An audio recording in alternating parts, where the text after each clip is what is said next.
Look at the Grand Canyon, just about 3.5, 4 hours north of Peoria, Arizona, which is the place that the San Diego Padres call home here in spring training. Back south, though, Peoria. There we are. That's where the baseball game will take place. Welcome to Peoria Stadium. This afternoon, the Chicago Cubs make their only visit to play the Padres here this spring. With Mark Sweeney, I'm Jesse Agler. Welcome. Hey, this is going to be a fun one today. A lot of pitching to talk about. So let's start with the Padres starter, Sweens. Brandon Morrow, he's in the battle for that fifth spot, which means every time out there here this spring, it's a big deal. It's a big deal, Jesse. Number 5 starter is that answer that needs to be done, especially in spring training here. This is a young man that has a lot of ability. Health is a key, but when he's on the mound, the strikeouts per 9 innings are way up. You understand he has a lot of talent to strike guys out, but he also, it's a huge deal, a number 5 guy having that much talent. Yeah, meanwhile, on the other side for the Cubs this afternoon, a guy that signed one of the big deals this offseason, the left-hander from the Red Sox, Jon Lester. Yeah, another talented left-hander coming over from the American League into the National League. Good talent from the left side with the pitching, but the Chicago Cubs needed a starter. They believe that their everyday players, their young players, are going to match that, and they're encouraged with that talent, but they needed a number 1 starter. Who doesn't, Jesse? But Jon Lester, in the last 6 years, 5 of those, 15 or more wins, that's a very impressive resume. Yeah, they hope Lester can help lead the Cubs to the promised land, a place they haven't been in quite some time. Kemp and company getting ready for Lester and friends, Cubs and the Padres from Peoria. Starting lineups first pitch right after this.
This afternoon's game between the Cubs and the Padres. Home game for San Diego here in Peoria as Brandon Morrow warms up to get ready to face the Chicago Cubs. Starting lineup penned in by their new manager, Joe Maddon. You see some of the regulars in there. You see some of the guys that are going to be part of the future in there. And you see a guy who not only went to the University of San Diego, Chris Bryant, but a guy there who is probably the hottest hitter in all of baseball right now. What an interesting team these Chicago Cubs. Yeah, a lot of young talent. You understand that that's what they have to do. They have to have some young talent step up and perform at the big league level. 30-year-old Brandon Morrow has the task of going up against these guys here this afternoon. Sweens, how about a little scouting report? Well, for Brandon Morrow, the last 2 years, only 16 starts because of injury. Now he's in a new uniform. He's hoping for that health to match up with the talent. He has another gear with his fastball that we haven't seen in spring training here in his starts. But today, you might see that uptick in velocity. Defensively behind him, Venable, Maben, and Kemp in the outfield. Middlebrooks and Amarista on the left side of the infield. Solarte and Medica on the right side. And Derek Norris expected to be the everyday catcher for the Padres, getting the start here this afternoon. Arizmendi Alcantara steps in for the Cubs, just about ready to go, as 30-year-old Brandon Morrow makes his 4th appearance in a Padre uniform here this spring, his 3rd start. And the first pitch is a fastball a little bit outside, 1-0, and we are underway. Yeah, for Morrow, fastball, slider, split change, and a cutter. He's also working on a two-seamer with Darren Balsley and the rest of the pitching coaches. Alcantara, called up by the Cubs last summer, appeared in 70 games for Chicago, hit .205 with 10 home runs and 29 RBI. And he's the exact kind of guy that seems to fill up their system right now. Great prospect, not quite sure where he maybe fits in the long-term big picture, because they've got a lot of young talent. Morrow finds the strike zone there, 2-1 to Alcantara. Brandon Morrow's side is a free agent in December. Last year, Sweeney said, a shortened season because of injury. 6 starts, 13 appearances with the Blue Jays. After the finger injury cost him most of the year. 2-1, Alcantara on the ground right side, past a diving Solarte into right field. And a leadoff single for Arizmendi Alcantara. I can see Brandon Morrow pitching inside to Alcantara, and you see him set up. Norris is set up inside, but it's a nice located pitch, just a little bit elevated, which makes it easier for the hitter to hit it into that hole. Morrow, of course, all lined up in a battle for this 5th spot in the Padre rotation. We'll talk more about that as the day goes on. Got to feel good if you're Buddy Black or the pitching coach Darren Balsley, knowing, hey, 1 through 4 pretty much locked in at this point. And just the one question remaining in the starting rotation. Well, for the Padre fans out there, knowing what Morrow has and what he brings, being in the American League and coming over to the National League, this is a guy that has plus stuff. Mid-90s fastball, but also has some put-away pitches, and that strikeout record for 9 innings, very impressive. 2009 National League Rookie of the Year, Chris Coghlan swinging at the first pitch. Cameron Maben taking control in the outfield, making the catch, 1 away. Alcantara back to first base. And yeah, with Brandon Morrow, Buddy Black has said it, it's not back of the rotation stuff. It's just a matter of staying healthy and finding that stuff, I guess. Yeah, and Jesse, it's a good point, because the stuff isn't a number 5, which really adds to that depth that you're seeing in the Padres system right now. You have some options in that number 5 starter. There are injury concerns when it comes to Morrow, but he is going to prove that you're going to love the type of stuff and the put-away split change as well. 25-year-old shortstop Starlin Castro takes strike 1 from Morrow. Castro, just 25 years old and already a 3-time All-Star. Yeah, a lot of talent. Made it to the All-Star game last season, hit .292 with the Cubs, 14 homers and 33 doubles. You like those numbers out of your shortstop. He's out in front of that offering from Morrow, 0-2. Well, we talk about the young talent, and this is a veteran guy at 25 years old, as you said, Jesse. But you want that shortstop to be that leader, and they'd like to have him step up and be a little more enthusiastic as he's playing. As you see Norris take a foul tip off the mask. So you want to be a catcher? No, thank you. No balls and 2 strikes, the count to Castro. And he's out in front of it again, pops it up. That's Jan Hervis Solarte getting another start at second base this afternoon, fighting that Arizona sun, 2 away. Well, day in and day out, you see it here in the Cactus League. There's no such thing as a routine pop-up. No, a lot of people want to leave Arizona because of the high sky that they always talk about. No clouds today in the sky, which make it very difficult. You got to battle the sun as always. Very tough to play the outfield and then those pop-ups. How about another super prospect, Jorge Soler, getting the start in right field this afternoon with 2 outs and a man on first. We saw the weather there. Pretty typical Arizona afternoon. Atypical weather, though, back in San Diego. A little heat wave. Hope everybody's staying cool back home.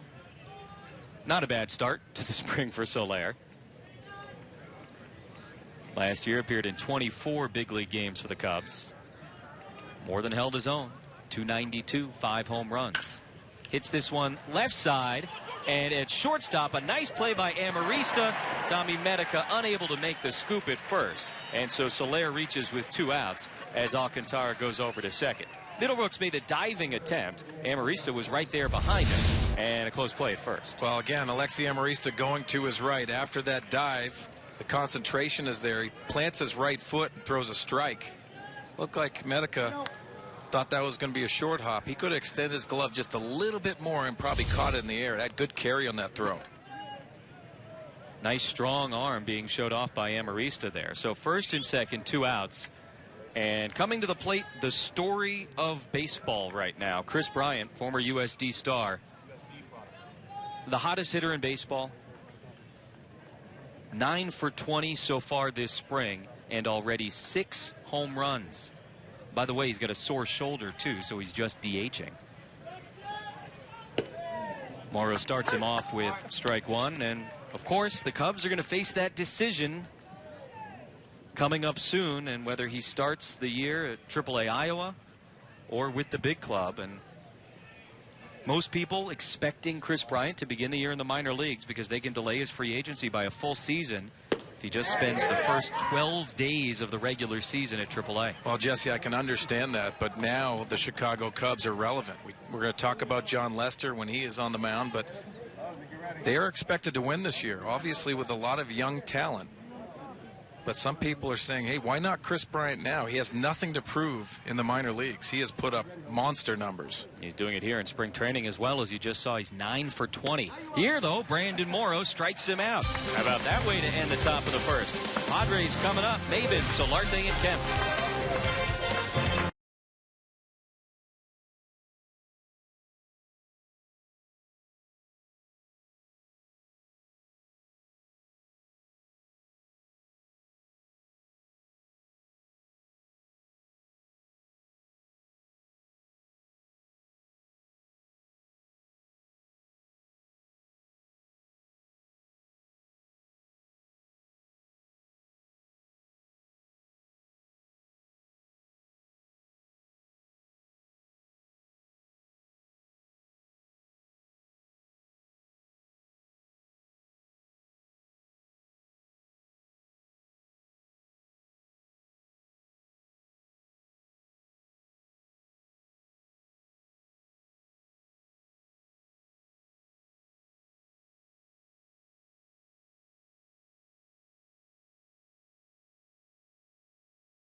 New toy for the Chicago Cubs. Left-hander John Lester out on the mound. Buddy Black lining it up like this against his good friend Joe Madden this afternoon. Maben, Solarte, and Kemp. Norris, Middlebrooks, Venable, Medica, Amarista, and the pitcher Morrow. If you are really paying attention, you might have noticed that the Cubs had a DH. The Padres do not. That's spring training. This is John Lester. Well, let's take a look at the scouting report, and he pitches as a true ace. This is a 3-time All-Star, 2-time world champion coming from Boston and Oakland last year. But a great signing, and you know there's more pressures when you're coming over as an ace and you have to stabilize that pitching staff. Padres will see a lot of really good left-handed pitching this season, so today a good test. And all about Kershaw and Ryu and Bumgarner and on it goes as Lester misses inside to Cameron Maybin, 0-1. Well, Lester, 32 starts last year between Boston and Oakland, and also pitched that game against the Royals, who the Oakland A's lost to. We all know the story about the Kansas City Royals last year. They took it all the way to the World Series as Maybin takes a big hack and fouls that one back. Cam so far on the spring, a .286 average. He's got a double. 6 hits and 21 at-bats. Getting opportunities out in center field and in this leadoff spot. Shows bunt there. Foul up the third baseline. 1-2. For John Lester, Joe Maddon, Theo Epstein, and company, they hope that he's kind of the final piece in a way when it comes to putting this whole thing together. It'll be interesting to see whether the Cubs window is open at this point or if it's just getting ready to open up. But, you know, you sign a guy to a $155 million contract over 6 years, you expect him to be a big part of it. Yeah, Jesse, it's expectations that they have for Lester. Alcantara throws out Maybin by a step over at first base, so he handles his first chance at the hot corner. The rest of the Cub defense coming up for you here behind the left-handed John Lester. Coughlin, hey, your cousin Sweeney's out in center field. Solaire's in right. Just saw Alcantara, Castro, Maleka, and Olt with Wellington Castillo behind the plate for the Cubs this afternoon. Not really your cousin. No relation. Jan Hervis Solarte making his second start at second base here this afternoon. Normally see him over at third, and the switch hitter takes ball one inside from John Lester. Well, with Lester, you'll see that fastball that rides into right-handers. That's what makes you aware of that. And some of these hitters will try to cheat on that pitch. Hard to keep fair. Inside again, 2 balls and no strikes. That's what he tries to create as a pitcher. He has those smooth mechanics, repeatable delivery. A lot to like of this horse that they have out on the mound, but loves to pitch in. He is a horse, kind of like James Shields for the Padres. They expect him to be able to go to the post every day. Made his 4th straight opening day start for the Red Sox last year. Pretty much expect him to be out there for the Cubs opener as well. Solarte ahead of him.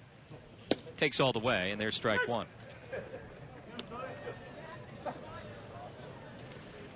Jan Hervis Solarte, part of the puzzle here in spring training. You get the sense certainly he fits in. It'll just be a matter of where. As he breaks his bat, lines that one into left field for a base hit. Got it up over Alcantara. And a 1-out single here in the first for the Padres second baseman. Well, for Solarte, just getting into a position of 3-1 count, you can look inside because you know Lester's coming in there. He fights his hands, and yes, that bat breaks, but nice job pulling his hands inside and keeping that fair. You said it, Lester loves to live in there. Solarte ready for it, broke his bat, got the hit anyway. So Jan Hervis is aboard. And we get our first look this afternoon in Matt Kemp. You like those numbers? 7 for 17 to start. He's got a double in addition to the home run. Handed himself nicely out in right field. And John Lester doing something he doesn't seem particularly comfortable doing, and that's checking on a runner over at first base. Yeah, there's going to be a lot of things that are going to be new because a lot of the American League, especially the AL East, it's not a league that you're going to see a lot of stolen bases. You see an uptick on offense in the American League East. But also, he's going to have a bat in his hands. Not today. They have a DH, as you said, Jesse.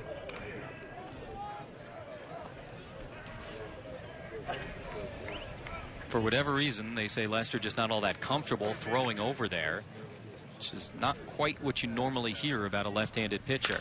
Kemp hits that one hard. Alcantara will try for 2. They get 1. And around the horn, a double play. John Lester induces the 5-4-3 job. No score after 1.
In the top of the second. And 3 weeks from today, the Padres will be in LA as they open up the series against the Dodgers for the season. And before then, Buddy Black has a lot of decisions to make for position battles. And one of them you guys talked about, the fifth position in the rotation, who that would be. I talked to Buddy Black this morning. He said right now there's no front runner. Everyone's about even. The two names mentioned most, Brandon Morrow or Odrisamer Despaigne, as you guys can see the graphic right there. Also mentioned, though, Robbie Erlin, Matt Whistler, Jason Lane also in the discussion. He said these things usually have a funny way of playing themselves out, but he said, if it's a tough decision, I'll like that. It's nice to have some options and some depth, guys. Yeah, Chris, thanks a lot. And Buddy's fond of saying, hey, it's not a problem. Someone would say, hey, good problem to have. He says, not a problem. But Chris is exactly right. These things generally do seem to work themselves out. Right now, though, I don't know that you could say anybody's ahead of anyone else, at least when it comes to Morrow and Despaigne. No, and that's the reason why, as a manager, you're going to probably step up and expect a guy that has a veteran presence like Morrow to grab that situation. You know, because everyone has an agenda, but usually when you see some young starters, they're trying to get to that fifth spot. Nerves definitely creep in when you're trying to win that position. Ryan Sweeney fouls that one off. No relation. 1 ball and 2 strikes. He's of the Iowa Sweeneys. Appeared in 77 games last year for the Cubs. I love him hitting from the left side. Yeah, it looks like a Sweeney. Can run around out there in the outfield as well. I couldn't do that. 1-2 is hit over to Solarte at second base. Handles it nicely. Good throw over to Medica. One away here in the second inning for Brandon Morrow. It's fun watching a guy, you know, trying out at a different position the way Yangervis Solarte is at second base. Well, I like him over there. And he, you know, last year we talked about that, how much energy he brought when he came over from the Yankees. Most of the time we saw him at third base, but he can play second base. Looks very comfortable. And when you have a switch hitter in the National League that's either coming off the bench or playing for you, it's an added edge for Bud Black. You got to remember, too, last year his first real full season in the big league. So this guy's just getting going as the catcher Wellington Castillo takes strike one from Morrow. Well, Jesse, with the Yankees last year, started off very well in April. And why I say that, if you think of Justin Upton and Solarte, you need guys that are coming in here that have that on their resume to be good starters. You like to see some defense out of the pitchers. Morrow gets it done there. 2 away here in the top of the second. Padres 2015 Fan Fest presented by State Farm, happening at Petco Park Saturday, April 4th. Free for the entire family. It's an event to celebrate you, the fan. Don't miss your chance to get up close and personal with players and coaches. Free passes for Fan Fest are available online at Padres.com/FanFest. Get yours before they're gone. Free to get in, but you got to print out the ticket. Padres.com/FanFest. 2 outs, nobody on, and Mike Olt goes right back to Brandon Morrow. He's got a couple opportunities to play D here in this inning. How about that? 3 ground outs, 3 outs. Easy stuff.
you by Petco, the power of together. By Sequan Casino, real friendly, real close. And by Mattress Discounters. Have a good night's sleep for less. Scenic Arizona. Colorado River carving out the Grand Canyon. A few hours north of Peoria, where John Lester is working.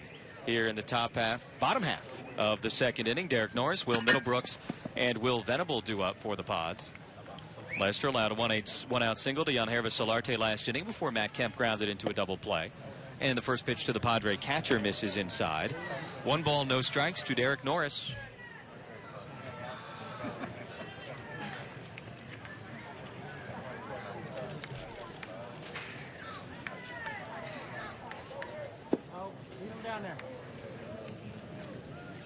Well, Jesse, it's got to be interesting for Derek Norris. These are teammates last year in Oakland. And Norris catching Lester, and now you're turned around.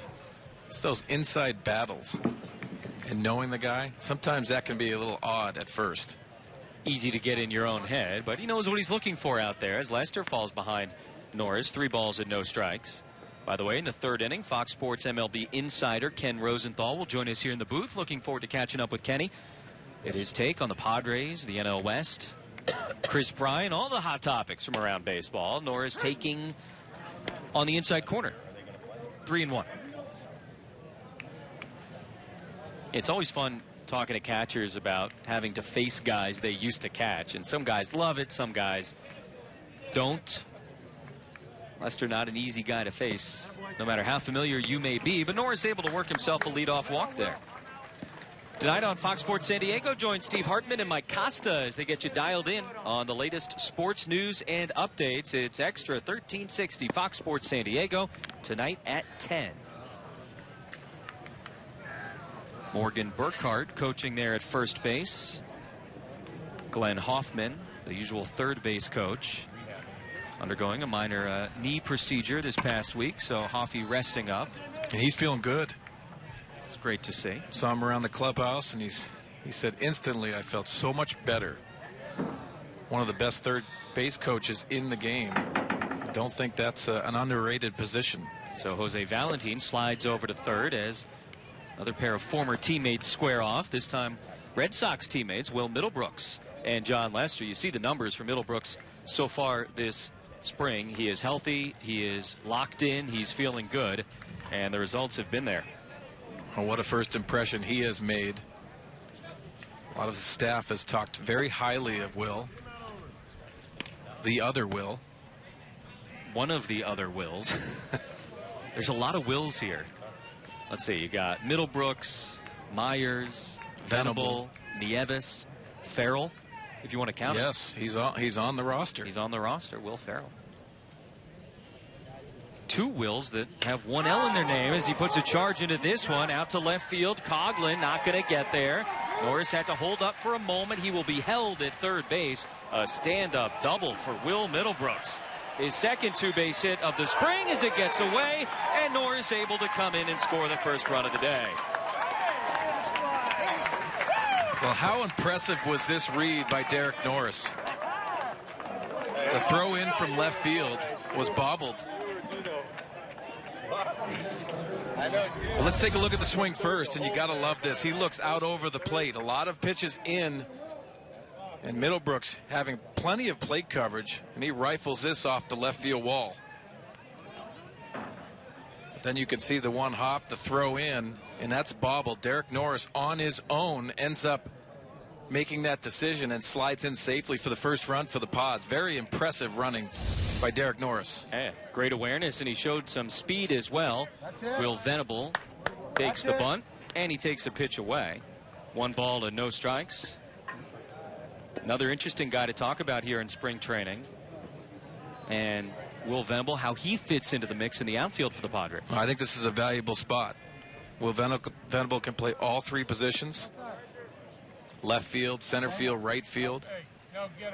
And so many people are talking about the defense in the outfield for the Padres. Very athletic, but there's some concerns. But Will Venable is going to be that guy. Buddy Black loves the double switch at the end of the game. That's one of his strong traits as a manager, being able to manipulate that to get defense in there at the end of the game. all kinds of versatility as one of the two Wills fouls that one off.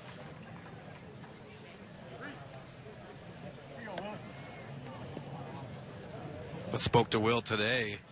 Venable. This morning in the Will Venable today. Yes, good point. And he's just in a good frame of mind. I think he's very comfortable with his swing right now, but also he wanted to stay here, and there were some concerns he was going to. With all the moves that the front office has made, it's a guy that's been here, and he wants to see a winning product out there, and he's a team guy.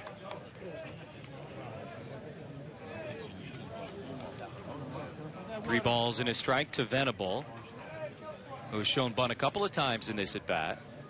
Now in a good hitter's count, swinging away and fouling it straight back to the screen. 3-2. Yeah, good swing right there. Flat fastball that had that cutting action.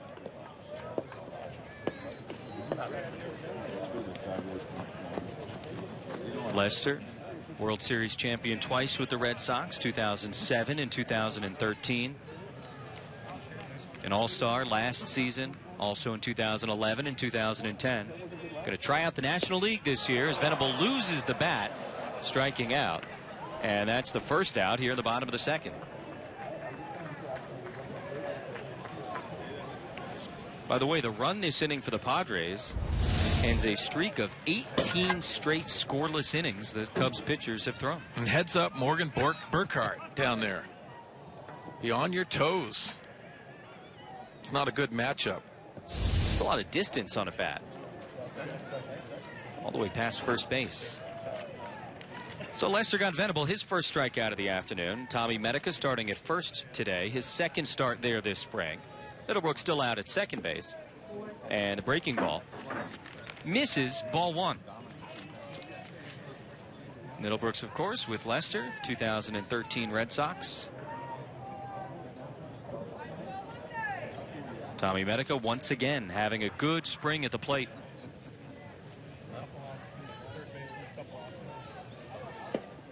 So many new faces on this Padre team. Sometimes easy to overlook guys that were part of the mix last year. And for the second straight year, Medica trying to push his way into the mix with great numbers in Cactus League play. Well, you can characterize Tommy Medica as that hot and cold guy, but when he gets hot, as you can see from the numbers, they indicate that. He's a very aggressive hitter, and when he's locked in, ball's coming off that bat. Big swing there. Tips it into the mid of the catcher, Castillo. 2-1. Yeah, we saw some frustrations on the previous pitch by John Lester. Doesn't have that command on the glove side into the right-handed hitters. See the pitch count. Padres making him work. An error on the shortstop, Castro, not helping things out, allowing the run to come in and score. And he bounces that one in front of the plate. 3 balls and 1 strike to Tommy Medica. Lester, of course, in that World Series run in 2013 was sensational.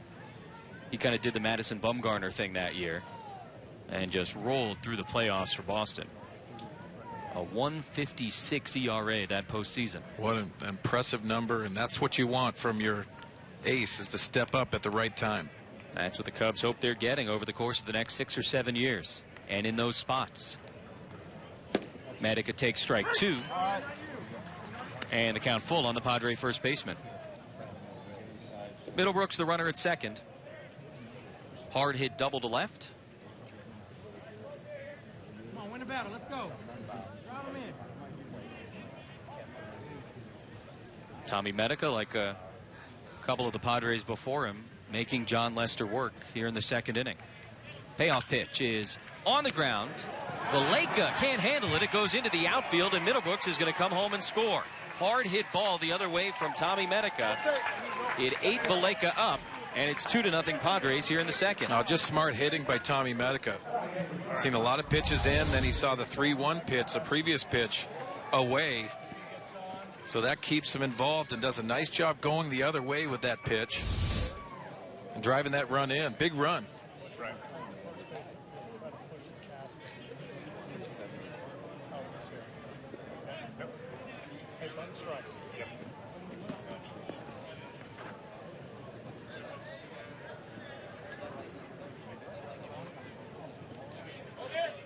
Alexi Amarista, another guy having a hot spring. You see the numbers, 8 for 17. Matt Kemp, 7 for 17 coming into this game. Now 7 for 18, and he's having a great spring. So the little ninja, like a number of these Padres, forcing tough decisions for Buddy Black, especially if things continue this way. And he takes strike one from Lester. Well, you see Buddy right there. He's impressed with Alexi Amarista. Alexi chose to play winter ball this year, and that's probably why he's locked in. He played all the way up almost to spring training. So he's not getting ready. He already is, and I think that's very important for him. Showed all last year in the second half of the season how capable he was of handling shortstop on an everyday basis. Today making his 6th start of the spring at short. Clint Barmas has started 7 games at shortstop here in spring training. And it'd be interesting to see how that whole thing shakes out over the course of the year. Fouls that one back to the screen. Stays alive on 0-2. And there's really no way of knowing. Well, ideally, I think, Jesse, you don't want a platoon at the shortstop position. That's a premium position. But if you look at all the additions, you got to be careful. Every team is not a perfect team, but it's giving opportunity to Alexi Amarista, and also Clint Barmas is he's a plus defender out there at short. And Amarista out of the way of that one. 1 ball, 2 strikes. Yeah, Barmas truly an elite defender at shortstop.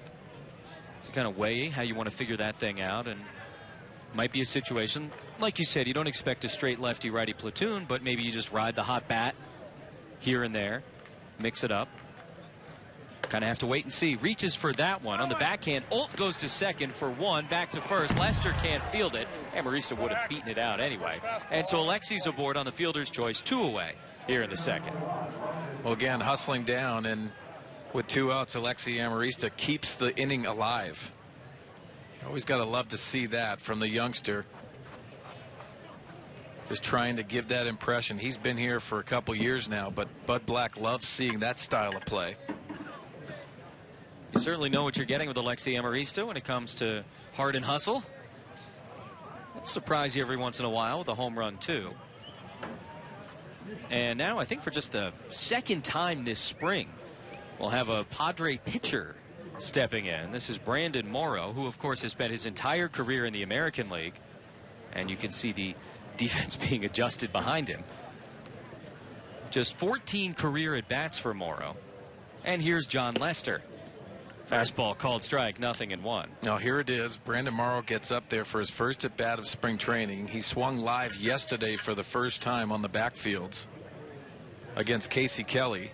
And you have John Lester. Morrow takes a nice rip at that one. 0-2. Yeah, just not the dream matchup that you're looking for on your first at bat. Guy's going to run inside on me, try and break my bat. Kind of looks like he knows what he's doing up there. 0 for 14 in his career.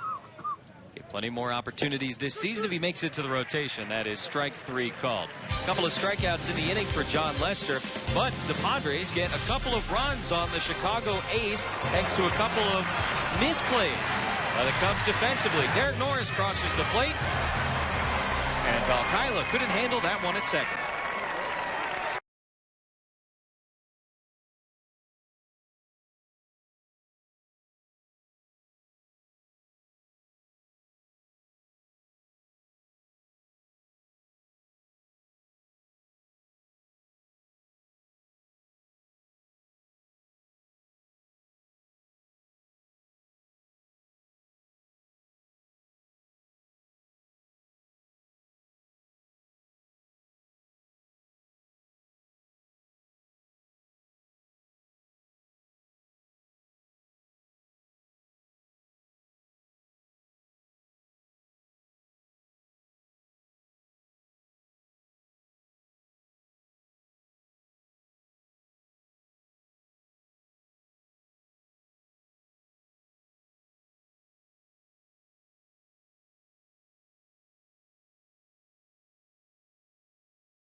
Top of the third inning against John Lester and the Cubs. Welcome back to Peoria Stadium with Mark Sweeney. I'm Jesse Agler. We're now very happy to welcome in a Fox Sports MLB insider, Ken Rosenthal, to the booth, who's going to spend an inning with us and talk some Major League Baseball. Welcome, Ken. Thanks, Jess. Appreciate it, man. Oh, absolutely. So let's start with the home team here. Early impressions, San Diego Padres. I like it. And obviously, I have to like what they've done. We all like what they've done. I do question or wonder just how it's all going to come together. I think a lot of people are wondering that. And whether it's the outfield defense, the infield, the backup catcher now, there are a number of different things that we're going to be looking at. But the pitching should be strong, as it always is. And I'm just fascinated to see how it all unfolds. They're one of the more intriguing teams right now, which is something you haven't said about the Padres, at least since the days of Mark Sweeney. Ken, the one thing I want to ask you, too, is, and we can talk about all of the outfield, but Will Myers is such a talented young man that played very well in the minor leagues, put up huge numbers. He gets traded from the Royals, then he gets traded from the Rays over here. Any concerns with that, or what do you think of that situation? Because this is a talented young man. I understand what you're saying, but he was traded for a really good player the first time, James Shields. And in this case, it just seemed like the Rays wanted to do something different. They're under a new management. He didn't have the best year last year, in part due to the wrist, and they felt Souza would be a better player for them. Okay, we'll see how that turns out. I don't know. But at the same time, Myers, just in talking to him today, definitely, and people I know in San Diego are aware of this, feels like he has something to prove. Blake with a ground ball to short, and Marista one away. And he is embracing the challenge of playing center field. And Dave Roberts pulled me over and said this kid can play center field. And Bud Black was kind of joking about it.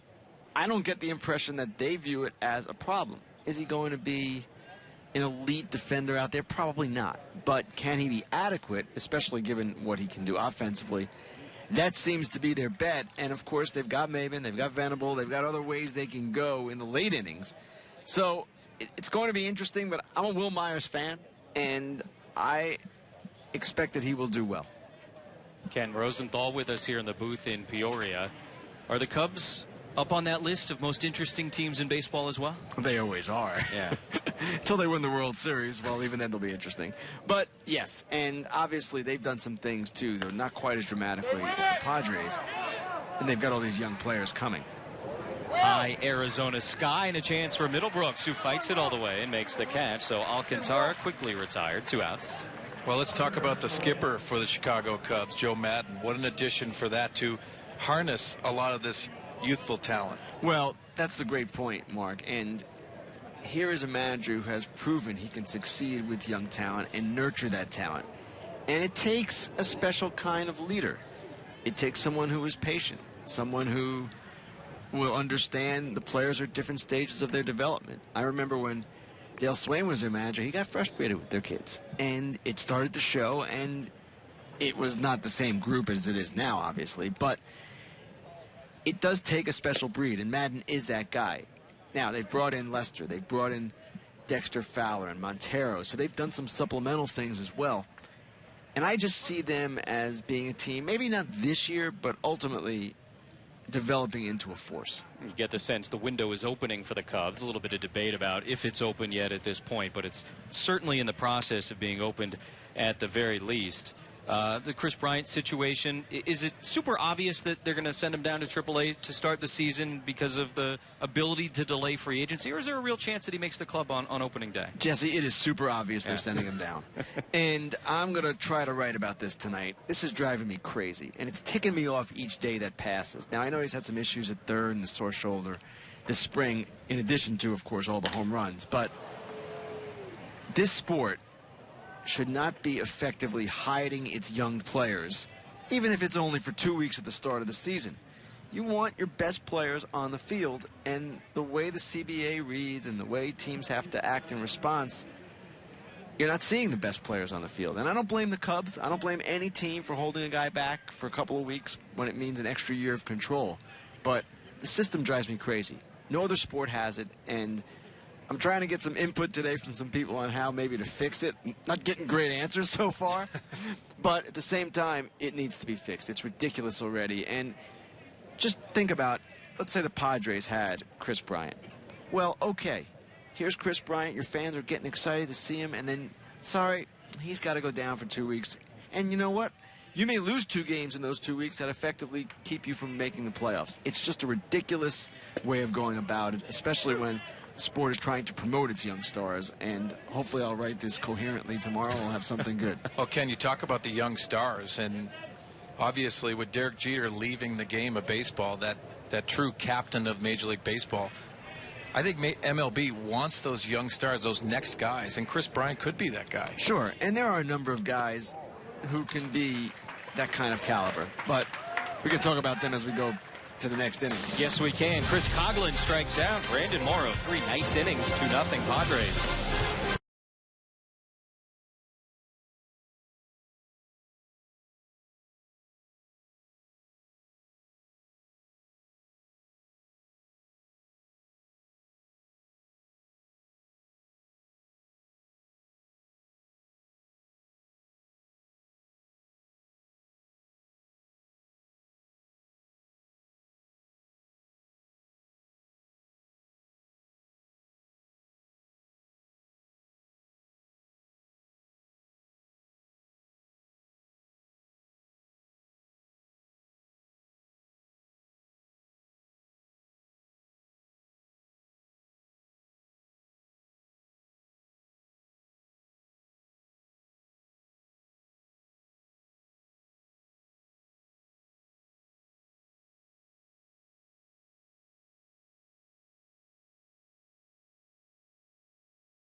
Lead on the Chicago Cubs. Jesse Agler, Mark Sweeney, and Fox Sports MLB insider Ken Rosenthal still with us in the booth. We appreciate it. Talking about Chris Bryant when the top of this inning ended, and the need for Major League Baseball to showcase their young stars and their young talent, and that can sometimes be tricky when it comes to these contractual things. It can be, and for a long time the sport didn't do a very good job of it because it was always fighting with the union and not trying to promote its players. But that has changed. That's changed a lot. And you have any number of young stars now, or mid-age stars, who are really good guys to market around. And I can think of Trout, obviously. Posey's another one. Felix, right down the line. Kershaw. There is a great group of young players in this game. So I just don't think, Mark, the sport is going to collapse without Derek Jeter. Yeah. I agree. I definitely agree. Ken, let's talk a little bit about the National League West. A lot of people are penciling the Dodgers in for 95 wins. The Giants obviously won the World Series last season. How does this thing stack up to you when you look at it? Well, it's really interesting because a number of teams in baseball, and of course 2 in the National League West in particular, the Padres and Dodgers, had these dramatic makeovers in the offseason. And Jesse, we've talked about this. You really don't know how it's all going to play out. And as talented as the Dodgers are, I would say that they're in that same category. Now, I love the top of their rotation. I love the middle infield. That's a slick play by Alcantara over at third base, and he gets Maven for the second time this afternoon. But at the same time, the back of the rotation, Brett Anderson and Brandon McCarthy, those are guys with lengthy injury histories.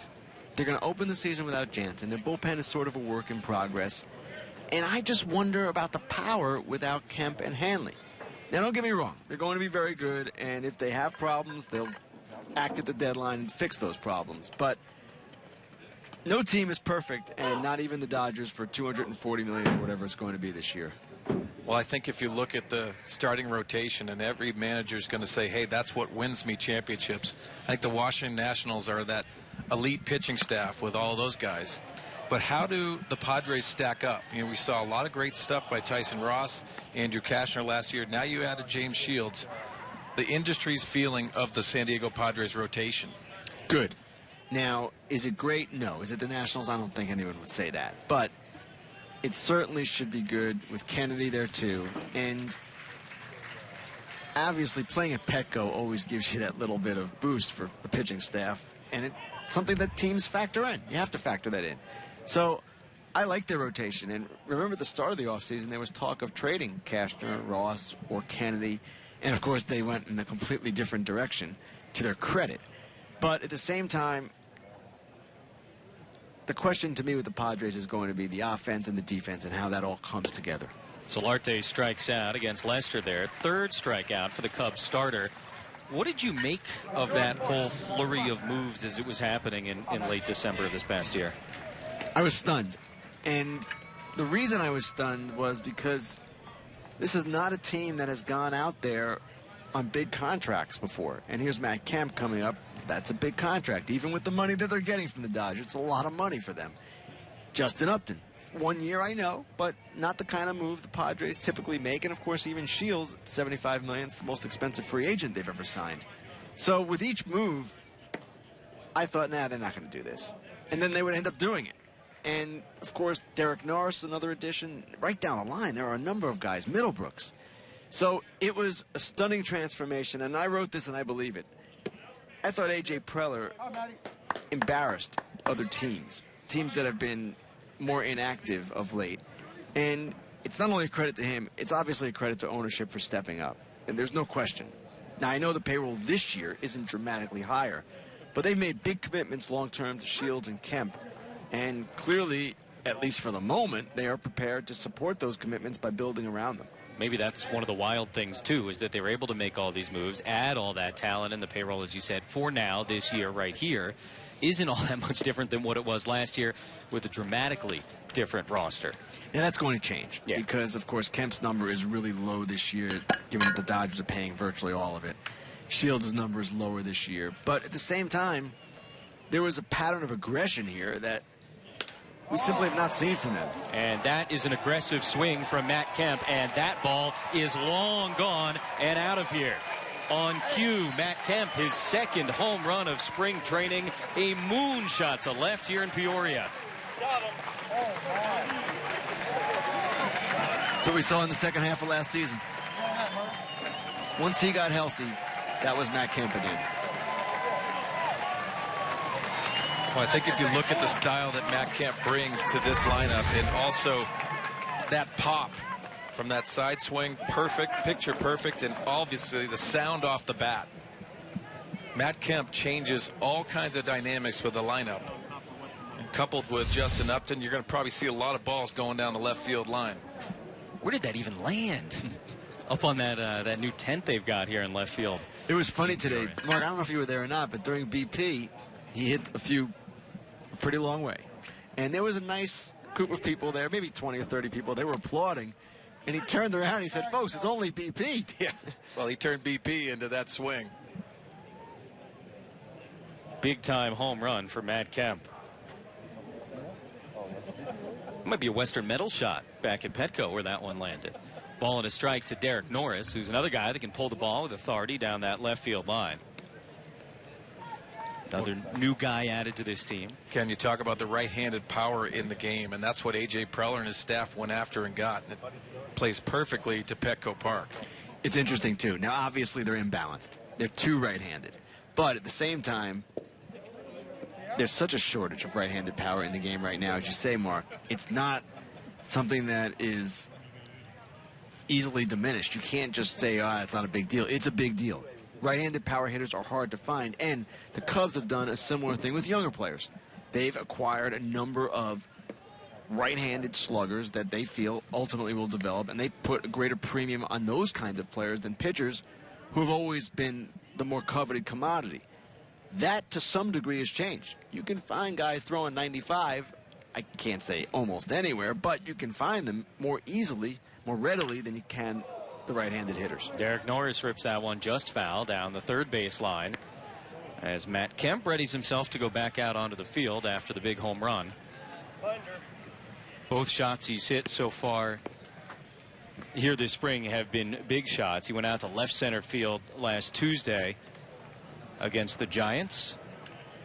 Justin Upton would go back-to-back right after that. Norris on a 3-2 pitch fouls that one off at the plate. And yeah, as Ken, you were saying, I mean, it's been a long time since you've had a Kemp and an Upton caliber guy next to each other in the order as we expect to have this year. Yes, and that alone is exciting. And the promise of Myers, of course, and Norris's ability. Middlebrooks on deck. And this is a guy who, at one time, the Boston Red Sox felt was going to be a really good player. So there's a lot to like here. And I know it's spring and everybody's happy, but the clubhouse vibe does seem to be unusually good. And I was quite impressed seeing Kemp in there today. He's a big presence, Kemp.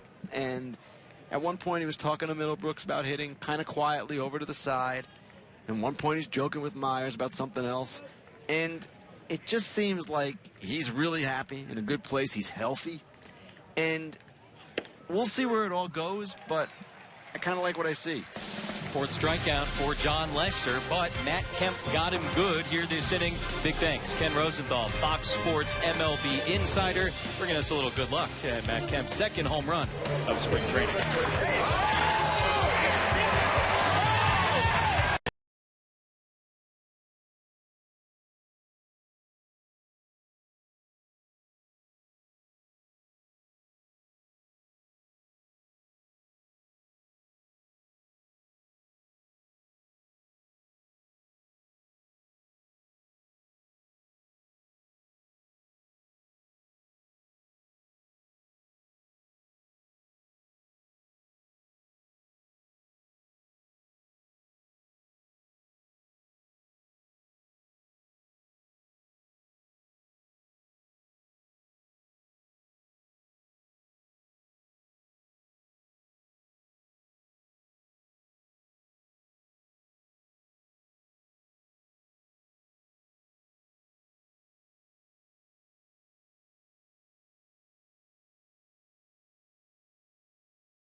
Top of the fourth, Buddy Black, Joe Madden, great friends since their days with the Angels. And as all good buddies do, they have a few nicknames for each other.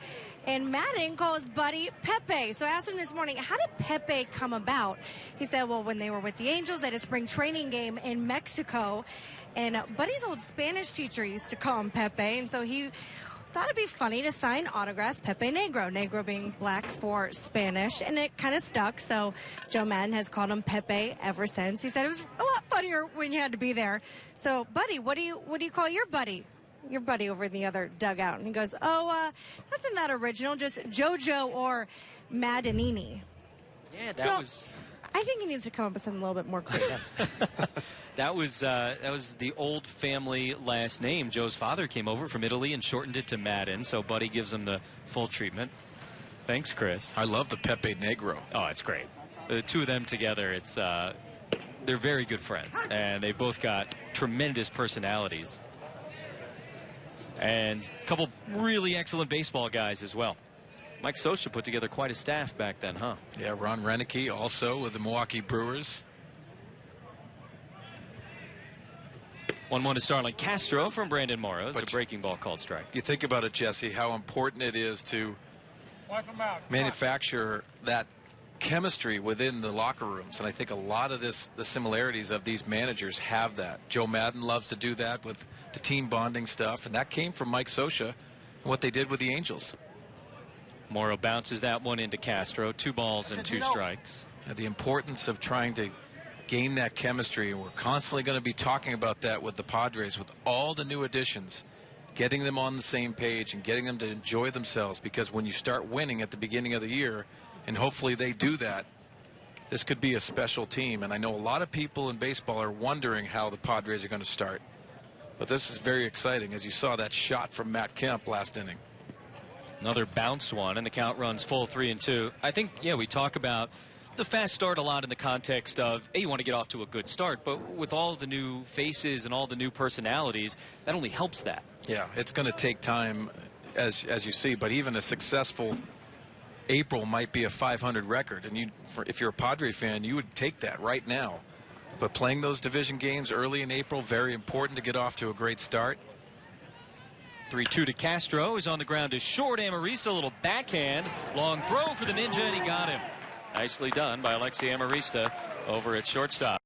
Padres Spring Training 2015 is in full swing. For the last few weeks, the Padres are offering travel packages to Peoria with 3 package options available. There's something for every budget and every fan.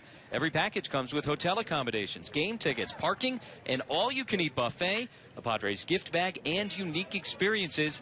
For more information or to book your trip to see the Padres in Peoria, visit padres.com/STtravel. Padres.com/STtravel. Jorge Soler, strike 1. Well, Jesse, we're seeing with Brandon Morrow today the uncomfortable at bat.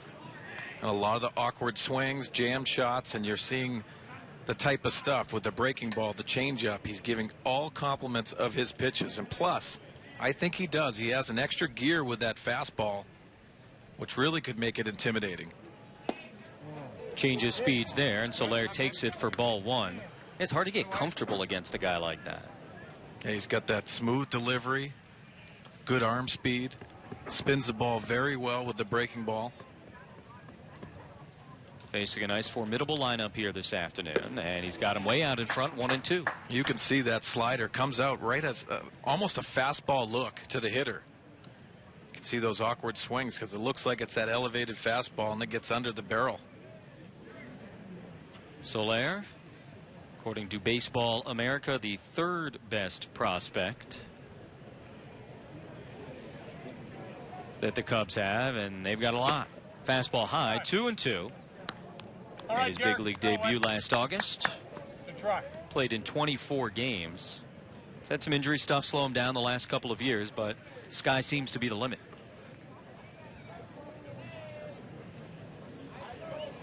Morrow and Norris getting on the same page. Yeah, it looks like he's going the fastball away here. And on 2-2, Soler drives it to right. Kemp in a couple of steps. Makes the catch, 2 away.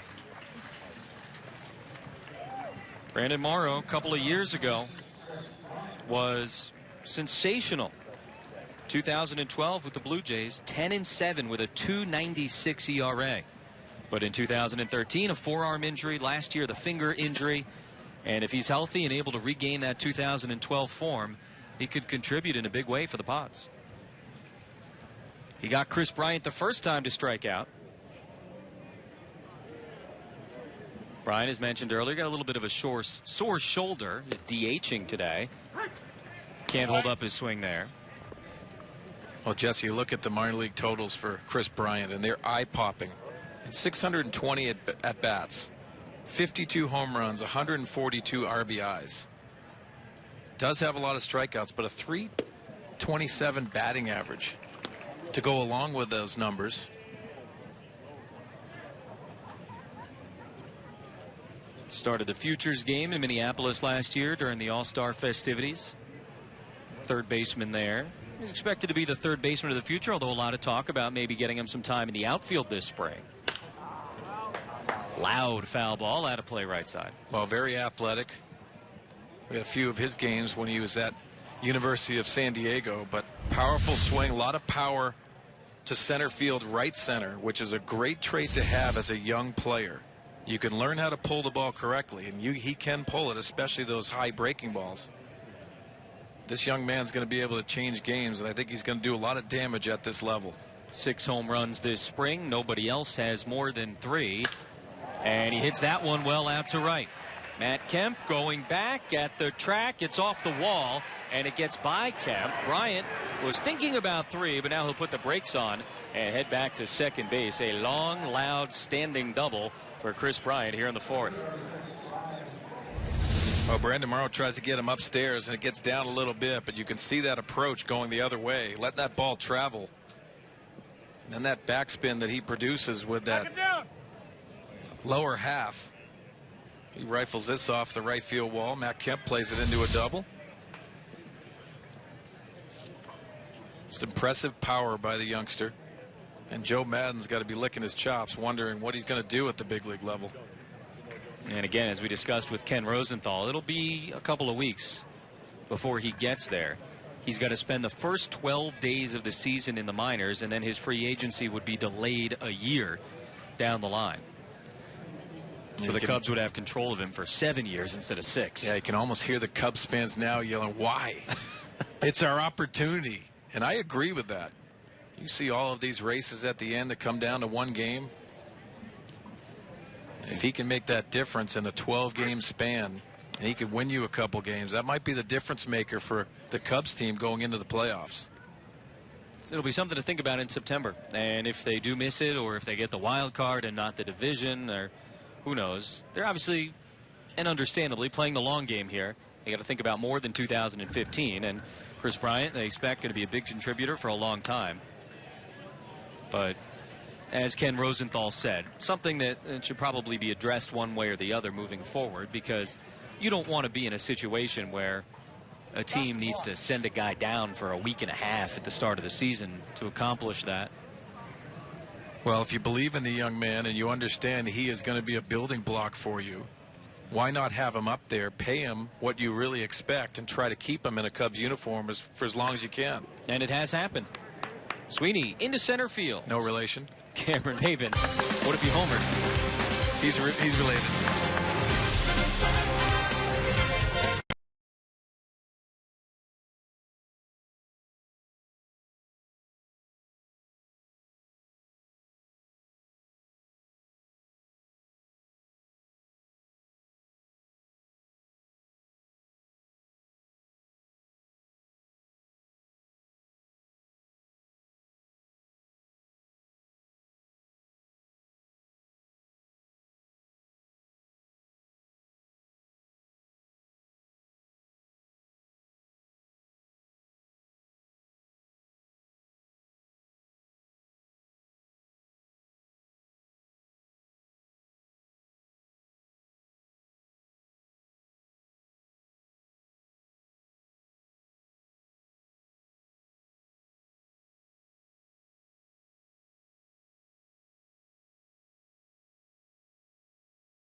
A 1 year all in, and then we're in a rebuild mode after the 15th season. I mean, I think you look at the players we acquired.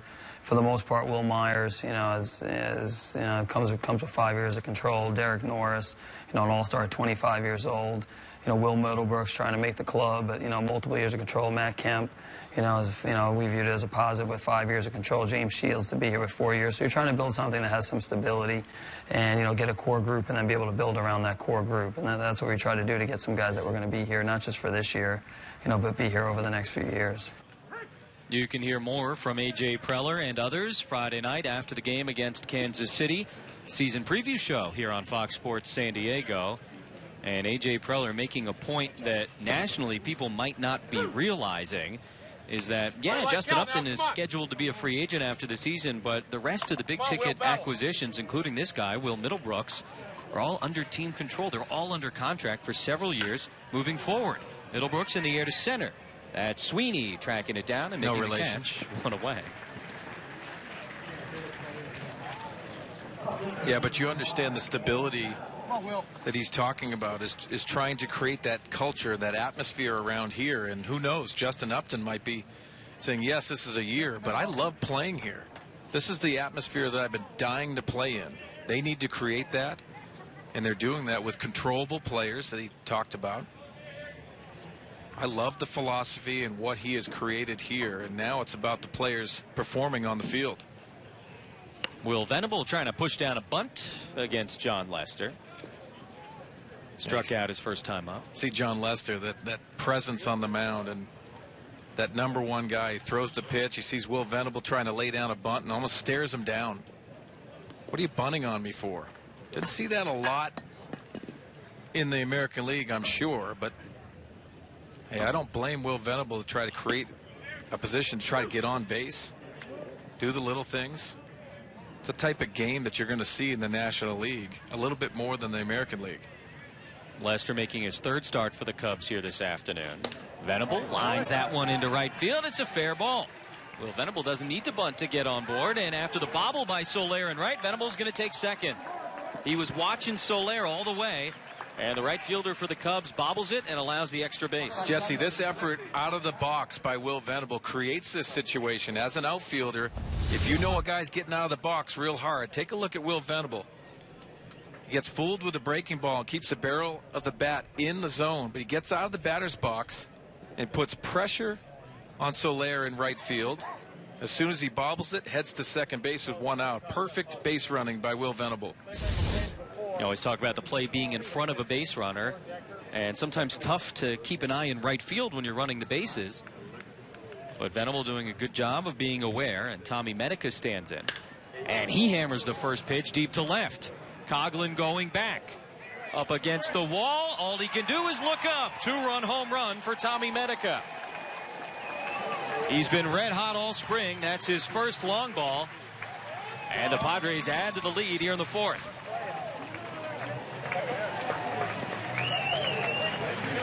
Yeah, Tommy Medica is saying, hey, Bud Black, don't forget about me. Getting opportunities, and you take a look at this swing. This is elevated, and that's intent. With the sound of the bat off of Tommy Medica's bat. You know, when you're hot, stay hot and keep on driving those runs in. Look out on the berm today. Amarista first pitch swinging. They had him played up the middle, but Castro, the shortstop, can't handle it. And Alexi's on board. Third hit of the inning for the Pods. Well, Mark Kotsay, the hitting coach for the Padres, and also Alonzo Powell, the assistant, got to love the approach that they're getting from against John Lester from his hitters, and especially those left-handers, the hit by Will Venable and also Alexi Amarista. You see the 70 pitches for John Lester. That's going to be it for him this afternoon. Joe Madden making the slow walk out to the mound to retrieve his starting pitcher, who for the first time this spring allows runs. Padres tag him with 5 here this afternoon, including a couple of long home runs. One from Matt Kemp and one from Tommy Medica.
Here in the fourth inning, that helps chase John Lester from the game. Padres a 5-0 lead on the Cubs. Still batting here in the bottom of the fourth inning. And the new pitcher for Chicago, Frank Batista. You see the numbers in the minor leagues last season, most of the year with Double-A Tennessee, where he had 10 saves and a 1.63 ERA. Quick check on Alexi Amarista over at first base as pinch hitter Brett Wallace into the game for the pitcher Morrow. Nice afternoon for Brandon Morrow. 4 shutout innings as the Padres continue to pitch really, really well here in Peoria this spring. Wallace swings and misses at that offering. Padre pitching at home this spring has already come up with a couple of shutouts. Home ERA 2.20, and opponents hitting just over 200 here in Peoria. Generally, Cactus League baseball not known for the low scoring. And usually you get those blow-up innings with high ERAs for certain guys, but very impressed by the pitching staff as a whole stepping up and doing their job. But Brandon Morrow today, saw some outstanding stuff by him. Again, the breaking ball, the changeup, but the breaking ball to me was very impressive. We've said it a couple of times, we'll say it a bunch more. Brandon Morrow's stuff, not back of the rotation stuff. Just got to excite you about the possibility that he's in the back of your rotation. Brett Wallace signed as a minor league free agent back in December. Didn't appear in the big leagues last year. First time that happened for him since 2009. Spent all of last season in AAA in both the Baltimore and Toronto organizations. Showing some nice power here this spring. Arizona State alum, a Sun Devil. I've heard that. Gotta love that. Pat Murphy, the AAA manager for the Padres. Coached him at Arizona State. That's a familiarity. That's the reason why you want to make that decision coming over to a new organization. Someone that has your back, that can tell you about the organization, what to expect. Runner goes, and the pitch misses high for ball 4. So no worries about Amarista at second base. Wallace walks. And runners on first and second with 1 away. And the order turns over here against Frank Batista. Come on, Kemp. Some of the Cub fans here in attendance a little confused as to what just took place down at second, because it looked like Amarista was out by a couple of feet, but it was a walk.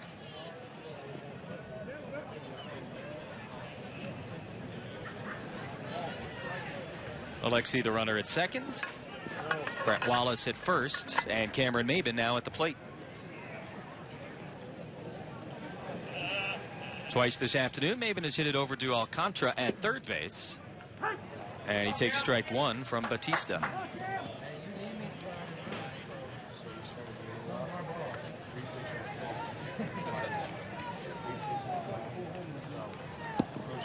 Mentioned Batista most of last year, Double-A and Triple-A.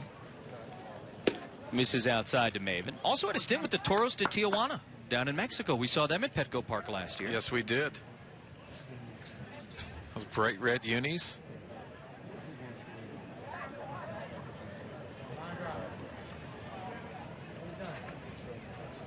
Defense playing behind Wallace over at first. 1-1 to Maben is again hit to Alcantara at third. They go to second for 1. They're not going to be able to turn 2. 3 times in 3 trips. Cameron Maben has hit the ball on the ground to third base this afternoon. He reaches on the fielder's choice, 2 away.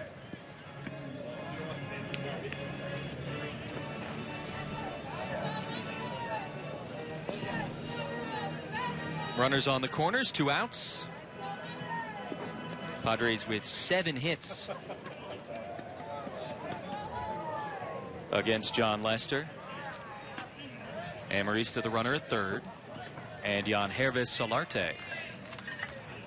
Well, the first 2 at bats right-handed against John Lester. He turns around to the other side. Well, I felt it was the best side last year if you look at Solarte's performance in a Padres uniform.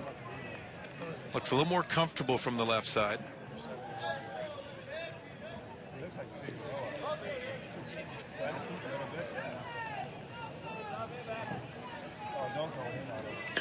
Hits the 0-1 hard and up the middle for a base hit. RBI single, Jan Hervis Solarte. Maben goes first to third. 6-0 Padres. Here in the fourth. Nice aggressive turn around third base by Maben, just in case the Cubs Had some trouble getting the ball back in. Well, aggressive turn, but also an aggressive swing by Solarte. That's an elevated fastball that flattens out. Easier to pull when that's elevated. Solarte just drives that ball up the middle. Just beautiful hitting by Solarte. So Jan Harris aboard for the second time this afternoon. Solarte already with 9 hits and 25 at-bats this spring, and Matt Kemp steps in after launching an absolute monster home run to left field his last time up.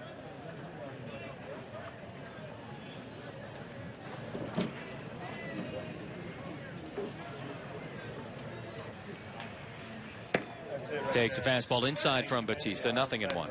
Yeah, Matt just looks calm in the batter's box, looks very still. If you watch his approach in batting practice, he's hitting balls to center field, right center. That's his strength. And if you make a mistake, you'll see those type of swings that he saw in the last at bat and driving the ball to left field.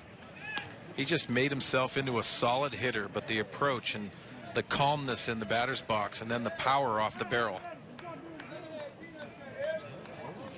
Ken Rosenthal was in the booth with us when he hit the home run, and Kenny said that's the Matt Kemp from the second half of last year. Holds up on that one, 2 balls and a strike. And what a second half it was last season for Matt Kemp. Got off to a slow start last year, but finished still with 25 homers, 38 doubles. Was great with runners in scoring position. And he's shown it all here in spring training. Hits that one into right field. That's going to get down for another RBI. Cameron Maben crosses the plate, heading into third base, and sliding in safely is Solarte. More aggressiveness on the base paths from the Padres, and Kemp adds to the lead with an RBI single. Such a great point, Jesse, because you're seeing that from the Padres. It's that attitude, but what a swing by Matt Kemp. You talked about that right center approach and going to center. Just RBI situations, you got 2 outs, and he just takes this ball that's inside. And the talent that Matt Kemp has, the ability to go the other way with a pitch that's inside. Talks to you about how he can fight his hands inside, get the barrel to the ball. But again, great base running by the Padres we're seeing today. It's an attitude that you bring on the base pass. They're taking extra bases even with 2 outs. Kemp's driven in a couple, and a 7-0 lead as the 9th man to bat in the inning steps up. Derek Norris takes strike 1.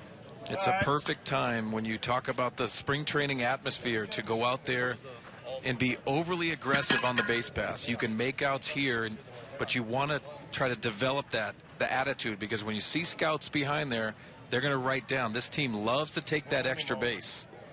Something everyone will have to be aware of as Norris hits it over to third. Alcantara backs up on it and goes the short way for the final out of the inning. A 4-run fourth for the Padres. Matt Kemp drives in another, and Tommy Medica went Tommy Boom Boom. A long homer on the left. Padres with a 7-0 lead on the Cubs heading to the 5th.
Top of the fifth, you're looking at the two guys who hit the ball out of the park today, and some nice run support for today's starting pitcher who joins me now, Brandon Morrow, one of the new faces on the Padres. First of all, welcome. It's been good to have you here. Great start today. How has spring felt for you so far? Yeah, thanks. It's been great. I'm enjoying being on a new squad, and the new staff is great. So yeah, I'm really enjoying it. All the injuries the last 3 years, I guess, knock on wood, is this the healthiest you've felt in a while? Yeah, definitely. For the last 2 years anyway.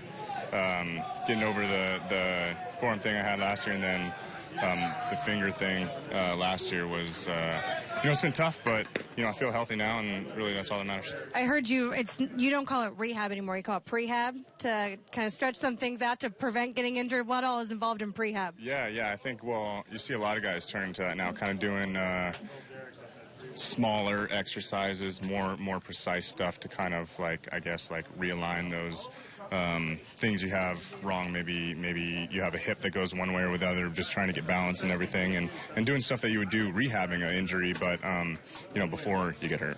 Obviously an interesting offseason for the Padres, and for you as a free agent, what intrigued you about San Diego, and why did you choose to come to the Padres? Well, one, I always like to play there here as a visiting player. I like the city a lot, like coming in and playing, and then opportunity to battle for a starting position. They gave me an opportunity, and those two things combined, it was a good fit for me. You talk about that battle for the fifth spot in the rotation. What's your focus coming into spring? Do you try not to think about that position battle much and just do your own thing? Yeah, just throw in well. That's the only thing that's gonna solve anything for anybody.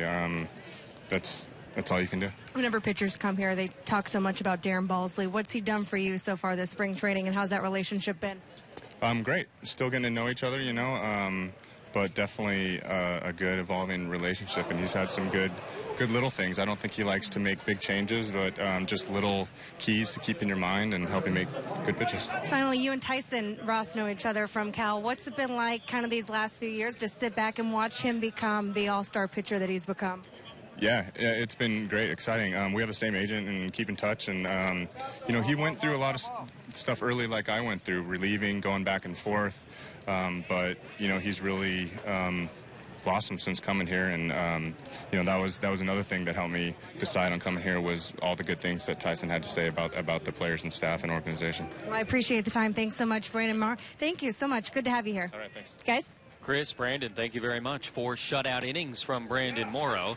Jay Jackson, the new pitcher for the Padres. He hit Wellington Castillo. Now out in front of Mike Gold. 0-1. Morrow, 5th overall pick by the Mariners out of Cal back in 2006. Teammates with Tyson Ross. Always nice to be able to sort of reignite a relationship like that later on down the line. Yeah, I think, Jesse, when you hear that interview and you understand what it takes to be a veteran pitcher, it's gone through a lot of adversity. Those are some of the things that you can really talk about with the other guys, or the other young pitchers in this locker room. It can be a huge benefit, but you're seeing the type of stuff that's really going to make this starting rotation very deep and very exciting. Good stuff there from Jay Jackson, who strikes out Mike Gold for the first out here in the top of the 5th inning. Jackson making his 5th appearance of the spring. Last saw him Friday at Tempe Diablo against the Angels. Pitched a scoreless inning of relief. Allowed a couple of runs unearned in one appearance. The others have all been scoreless. Second baseman Valleca with his second trip to the plate. 0-for-1 with a ground out. Out in front of that offering from Jay Jackson. 0-1. Well, you see Jay Jackson and has the stuff, good stuff, but when you talk to some of the people around the Padres organization, they like to see him work down in the strike zone a lot more, but has that 4-pitch mix that he can throw some weapons to strike you out, as we've seen already. But when you tend to pitch up in the strike zone, you start making a little more mistakes, especially at this level. And I think that can limit a person, but if you look at the mechanics, it warrants that pitch. If the arm doesn't catch up, it's going to elevate that fastball and flatten out just a little bit. Jackson pitched in the Cubs organization from the time drafted him in the 9th round of 2008 through the 2012 season. And strike 3 call. back-to-back punch-outs for Jay Jackson. He gets Olt and Valleca, and after the hit by pitch, a couple of Ks and 2 away. Last year, he split the season between the Pirates and the Brewers organization. Some starting, some relieving. Was in big league camp with the Cubs back in 2011 and 2012.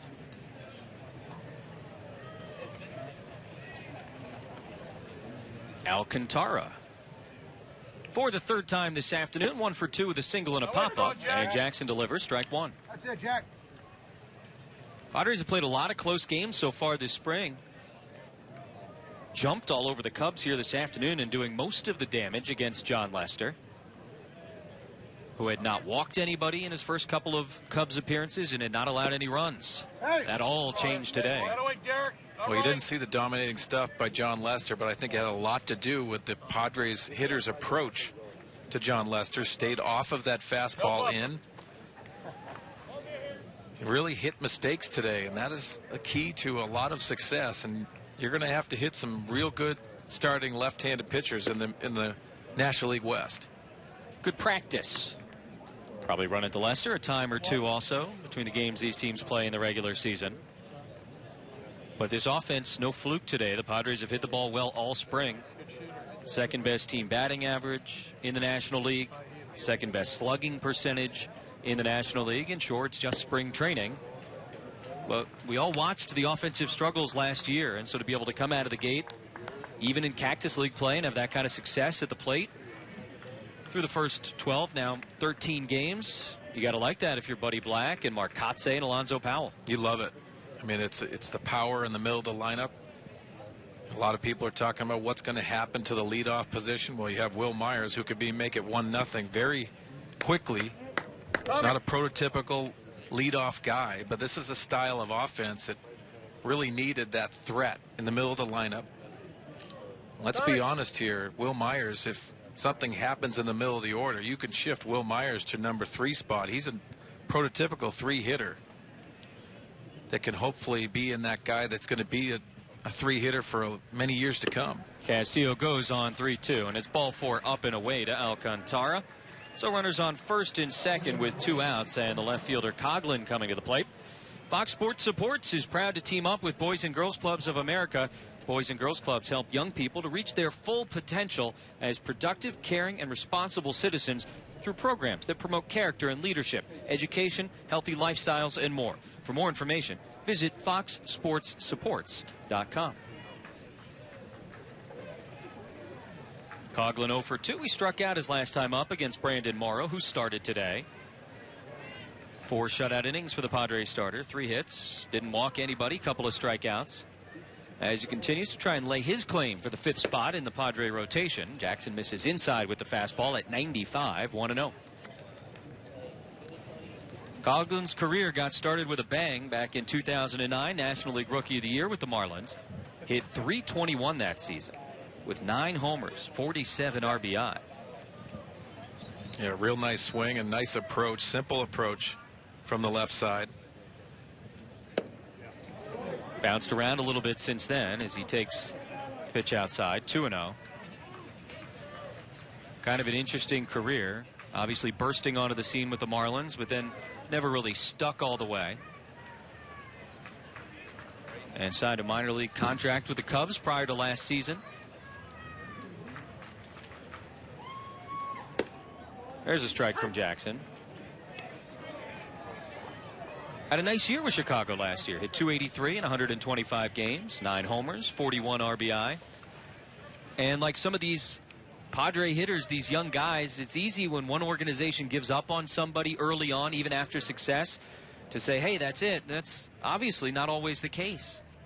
Well, sometimes just searching for that opportunity again. You've slipped in your career, but finding that swing, that approach, and also finding a chemistry that a manager is going to trust you, give you opportunities out there. And for Joe Maddon, known as a player's manager, he's going to go out there and give these kids opportunities. They need to win now. 2-2 coming to Coughlin, and Jackson gets him out in front. That is strike 3. 3 3 strikeouts for Jay Jackson here in the 5th. Padres with the big lead.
Hit here in the bottom of the 5th. The opening series weekend presented by Saquon.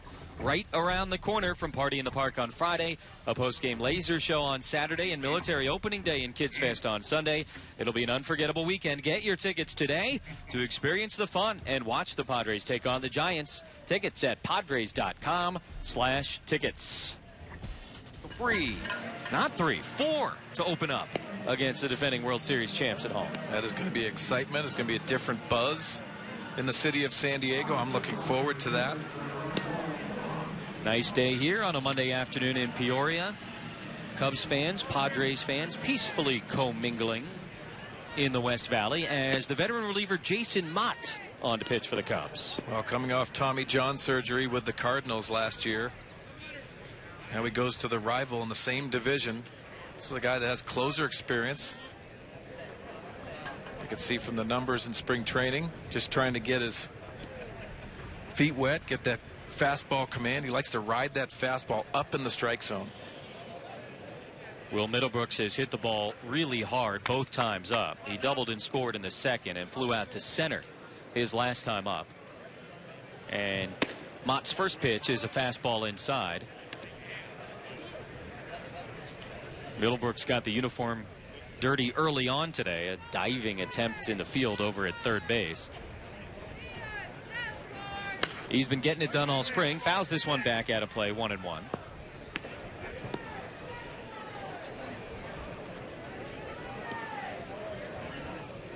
Eight hits in 21 at bats, couple of doubles for Will Middlebrooks. Like Brandon Morrow, who started this game trying to lock himself into a position here in spring training.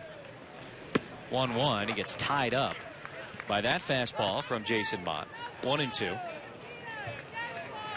Mott, kind of like Coughlin, not quite sure what you're getting when you sign him. Cubs gave him a one-year deal back in December. The history is there. Guy had 42 saves a couple of years ago with the Cardinals. I think everyone understands the importance of that. Hit in the air to deep left.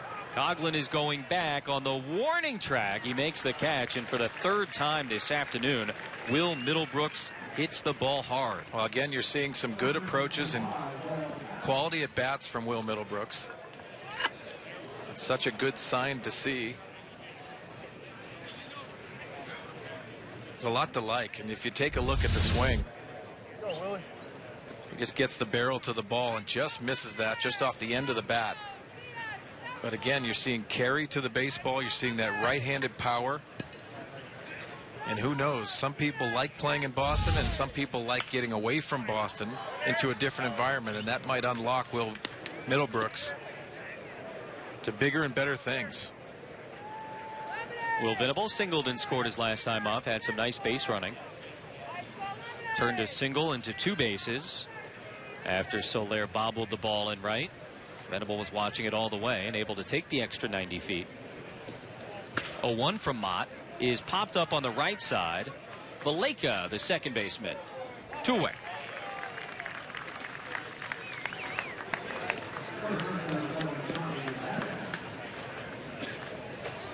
Heard from Will Venable earlier. He gets it. It's a different roster this year. It's a different situation for him, a different role for him most likely. He's embracing it. He's going with it. Part of what makes him such a valuable piece. Well, Jesse, I think that if you look at the outfield, you're going to say, well, where does Will Venable fit? Well, when you're talking about trying to give a guy a day off here and there, you're getting a bona fide left-handed bat that's an experienced left-handed bat that's going to give you a different type of energy, possibly lead him off, and change the dynamic of the lineup for Bud Black. I think he's a valuable piece, especially being that left-handed hitter. Tommy Medica, a 2-run moonshot last time. This time, a ground ball to short. Castro throws Medica out. He's retired for the first time this afternoon. A 1-2-3 fifth for Mott.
Seven to nothing here in the top of the 6th inning. Jesse Agler and Mark Sweeney with you.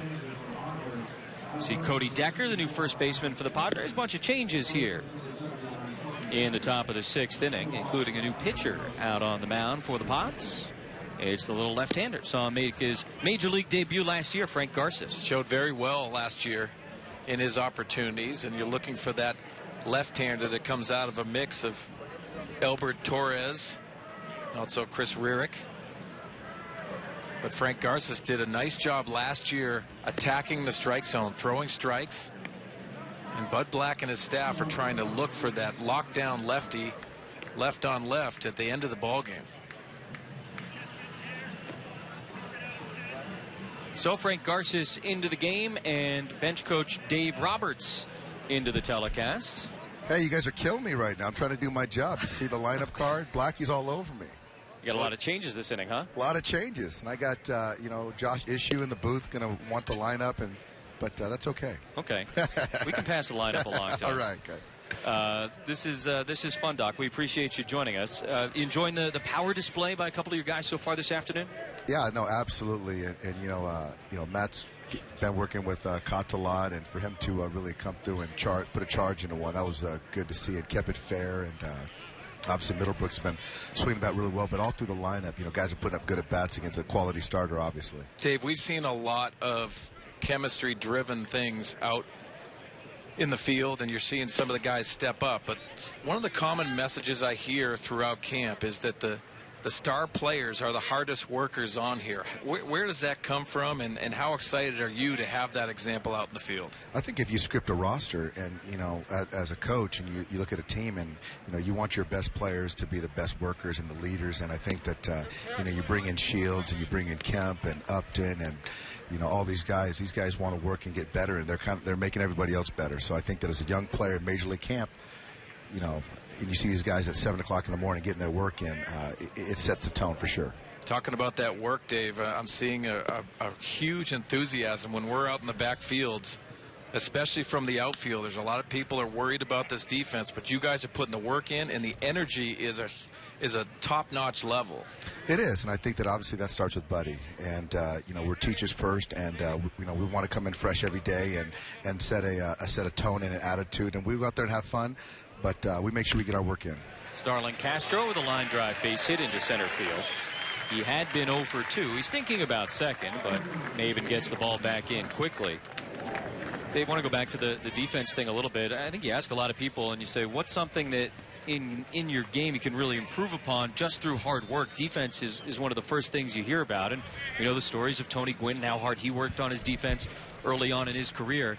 So these guys that you're working with in the outfield, along with Jose Valentin, no matter where they are in their careers, right, they can get better still. Absolutely. And, what's funny is that after this offseason, you hear a lot of positive things about us, but obviously people find some negatives. And, obviously our players hear about it. And, Jose and I have worked hard, but it obviously takes the players' will to get better. And from the first day of spring training, we talked and little – poking fun at things about the media and what their expectation of our outfield defense was. But these guys are taking it personal, and, they've been consistent with the work. And as you said, Jesse, you can get better with your work and defensively, and they've done that to a man. Jorge Soler with a runner on first and nobody out against Frank Garces. Fouled back to the screen. Dave, let's touch on the 9th season for Bud Black right to your left. 2nd season as a bench coach for you. What have you felt that has been different in your role coming into your 2nd spring training as a bench coach? Well, I think that in any, whatever hat you wear, whether you're a player, whether you're a first base coach or, on the bench, and I think the more reps you get, the slower the game the slower the game slows down. And I think for me, going into my 2nd season on the bench, it slowed down more. But I can't say enough about Buddy and the opportunities he's given me and kind of educating me every single day. Because on the bench, you have a different lens that you look through things, and every day I'm trying to get better and obviously be better myself, but also make the players better. Spring training, a time to slow it down for everybody, and all these changes. You got to keep track of those down there. Yeah. This is where it gets kind of crazy, where you get the middle innings and you get your starters out of the game, and guys are kind of everywhere, and it is fun. Kind of guys are on red alert, but the young players are ready to go and ready to get their opportunity. But this is fun. Everyone's relaxed, but then we're focused on still playing good baseball. And Morrow pitched first 4 innings, great baseball. So a lot of positive, encouraging things for us. 2 balls and 2 strikes. The count to Jorge Soler. That one gets away from Norris and goes back to the screen. Castro advances to 2nd base. And now full count to Soler. Dave, let's talk a little bit about expectations. I know internally, coaches, managers, players always have expectations, always expect to compete, always expect big things. But is it different for you guys this year the way it's different for some people on the outside? It is. Well, I think for us, I can speak to our organization, and as far as expectations internally, when you look at the pitching and then the bats that we've improved on, and then the depth, the bullpen. I think that every team you talk about teams in Major League Baseball, they're all optimistic. They all think they're going to win 90 games, go into the postseason. That's their goal. But I think that for us, when we look at our roster and look at the guys out there, then it really margin for error really increases. And I think that to expect a team to go out and play 162 games of injury-free baseball, that's awfully tough. But then now when you look at the makeup of our roster, then we're pretty excited, pretty optimistic. Dave, the makeup of that roster puts Will Venable right now, if everyone's healthy, as the 4th outfielder, and a versatility that he brings.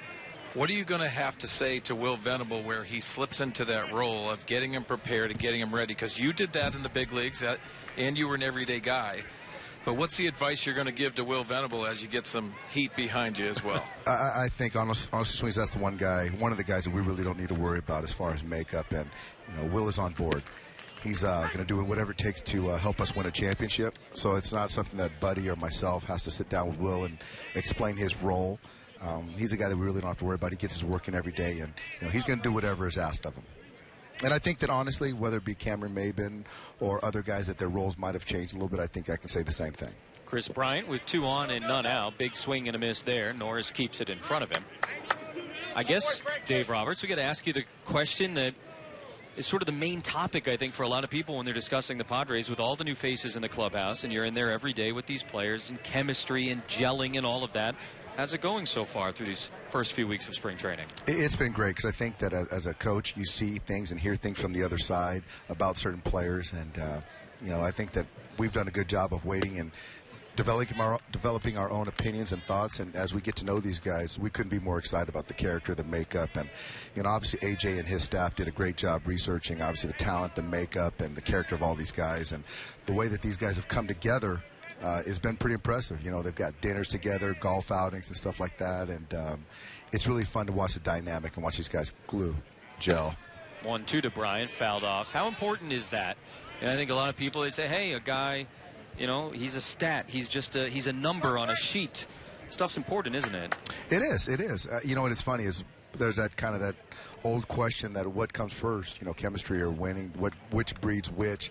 But I think that with our club, we're doing a good job of breeding the chemistry, and we expect the wins to follow, very shortly. Well, Dave, native San Diegan, and you understand the impact and the excitement from San Diego. How excited are you to see this organization get to the level where everyone is starving to get to? You know what? I really am, and I can speak as I'll put my Padres hat on right now. And, since '84, that buzz around the city hasn't we haven't seen. There goes a punch out right there by Garces. Sorry to do your it's great right there. I love it. Hey, Chris Bryant, it's twice they got him. That's right. No, but as a Padres fan, to see the energy in the city, it's a lot of fun. And every day we put on a major league uniform, we're excited, but to see the fans and their energy, it's going to be fun. And even Matt Kemp or Will Middlebrooks excited to come to San Diego and play for this great city. It's been fun for everybody in San Diego, and it's nice to hear, remember, the coaching staff be able to put on his fans hat as the first pitch to Sweeney is lined into left field. Dickerson, the new left fielder, makes the catch. No relation. We got that changed, Doc. Dickerson's in left field. You see Cody Deckers at first base. There you go. That's right. Venable moves to right. That's it for now. That's not too bad. It gets worse at some point. Oh, it gets worse. It gets crazy. But it's all fun. It's good. So if you can get through spring training with all these moving parts and all these changes, then the season's a breeze. Doc, speak to the timing of this interview. You got to love the timing that we throw on you right now, especially with all the changes. Hey, see, right now, Swains, I got my manager tell me I need to get Gobert, Almonte loose, and I can take you guys to dinner anytime. But we got Rocky Gale coming in too, so you guys got the inside scoop right now. All right, we won't tweet it. Yeah, don't tweet it though. This is inside information, guys. Yeah, just between us, between the three of us and Buddy. Don't say a thing. Nothing in 1 to count to Wellington Castillo. And the Cub catcher reaches for that one, fouls it back behind the dugout. We spoke to Mark Kotze the other day.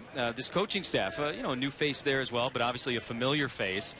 He seems like he's really settled into his new role. Yeah, Kotze's done a great job. Starting from the winter, flying guys in and working with guys and getting to know them, and having these guys to buy in and build that relationship. He's been phenomenal, and you see the positive outlook on things, and guys are excited to get in the batting cage and talk hitting.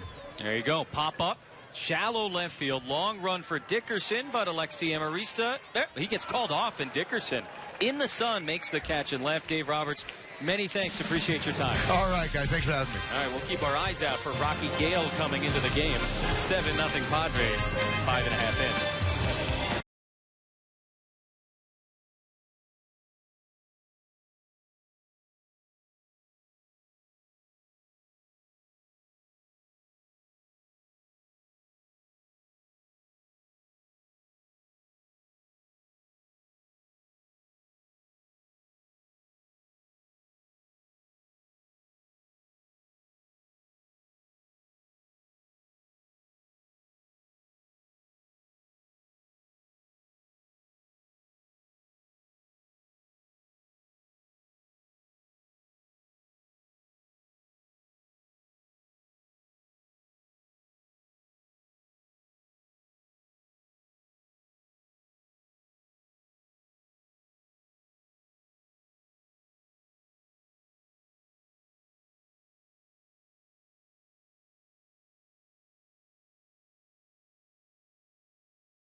Here in the desert.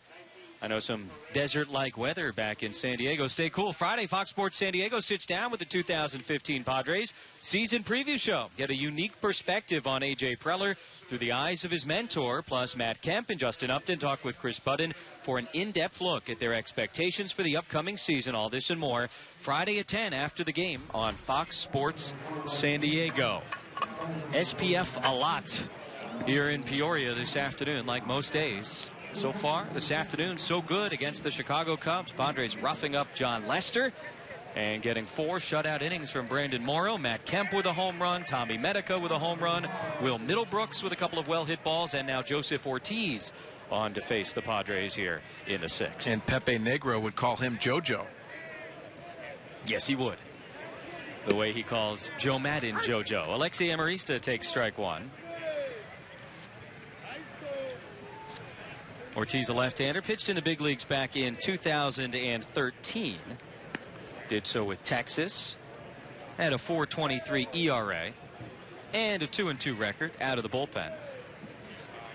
Last year, missed a chunk of time with a broken foot. Ended up making 15 minor league appearances.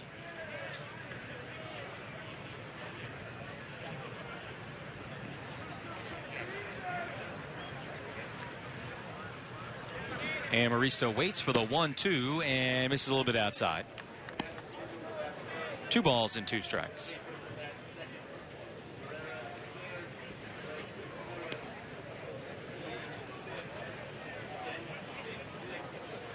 To Alexi, hit on the ground to the right side. Olt will flip it to the pitcher. And a nice job covering by Ortiz. Let's head down to the 3rd member of our team, Chris Budden. Hey guys, we were talking to Dave Roberts that last inning, and he hasn't quite gotten the same workout this spring training that he's used to getting, thanks to a machine called Fungo Man. What it is, it's basically, here's a picture of it. It shoots fly balls out into the outfield to give the outfielders some work. And what Dave would used to do, he would use a fungo bat. Now he doesn't have to do it. Funny story how this came about. They've actually had this thing for years.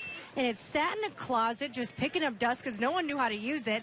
And Matt Kemp saw it sitting in there. He said, hey, we use this with the Dodgers. This thing's great. Let's learn how to use it. So it's remote control, almost like kind of a tennis ball machine. Mark, I wanted to ask you kind of how helpful that would have been back in your day, having that machine. Well, I needed all the help I could get on the backfields, but you're seeing this, and yes, those fungos can be very frustrating if you're an outfielder, because some of the coaches, you know, trying to hit a perfect ball, but now they went to the app store, they got the upgrade, and they ended up, this can position itself to shoot the ball in the gap. It can give you deep fly balls. It can give it to you right near the fence, working so many different things and aspects that you need out here in the desert. Joseph Ortiz comes out and he gets 2 outs, and that will be it for Joseph Ortiz. So a new pitcher coming in for the Cubs with 2 outs here in the 6th. Padres a 7-0 lead.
Baseball brought to you by Petco, the power of together.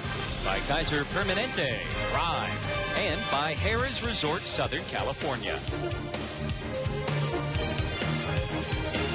Beautiful look at some of the beautiful scenery not far from Peoria. Spring training in Arizona. It's the absolute best. Neil Ramirez, new pitcher, in for the Cubs with 2 outs here in the bottom of the 6th. 4th appearance here in spring training for the right-hander.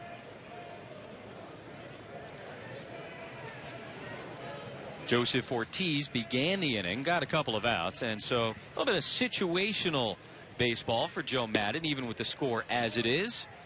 Yeah, Jesse, most managers will put these pitchers in scenarios, especially with a Cameron Maybin up to bat. Their specialty and coming out of the bullpen, getting those righties and lefties out, respectively. Ramirez pitched in 50 games out of the bullpen for the Cubs last year as he misses inside to Maybin. Made his big league debut and was outstanding. A 1.44 ERA in his 50 appearances. Second best among all rookie relievers in baseball. Best in the National League. Nice piece to have. 2-0 to Maybin. And he pops it up foul right side. That's going to get out of play. You like Cameron Maybin trying to attack that fastball. 2-0 count. What you got to try to do, get yourself in good hitters counts and capitalize on those mistakes. As you see, scored a run his last time up. Yeah, I think Mark Kotze is going to really stress of attacking the fastball to a lot of these hitters. 2-1, that is up the middle, and it's a base hit for Cameron Maybin. He's aboard for the second time this afternoon. Nice 2-out single for Maybin against a tough reliever.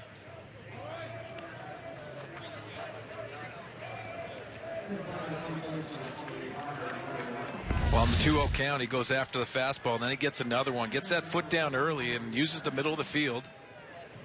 I like that from Cameron Maybin. Reimer Liriano will pinch run for Maybin. So Cam's day is done. Liriano's got the shades. It's Corey Spangenberg batting for Jan Hervis Solarte.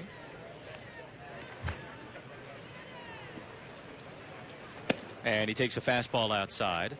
Yeah, Jesse, you wonder what's going to happen when Corey Spangenberg came up last year, got some exposure at the big league level, came into spring training. He looks very good. He's put on a little bit of weight, but he still has that speed. Could change things around, and second base, third base option. We also saw him in the outfield. Celebrating his 24th birthday today. Happy birthday, Spangy. You know who he shares a birthday with? Tell me. Blake Griffin, for one. He can dunk. Yeah, no, he likes the alley-oop, I heard. Yeah, he's back from the staph infection. We got a couple other nice ones. Flava Flav. Wow. Turns 56 today.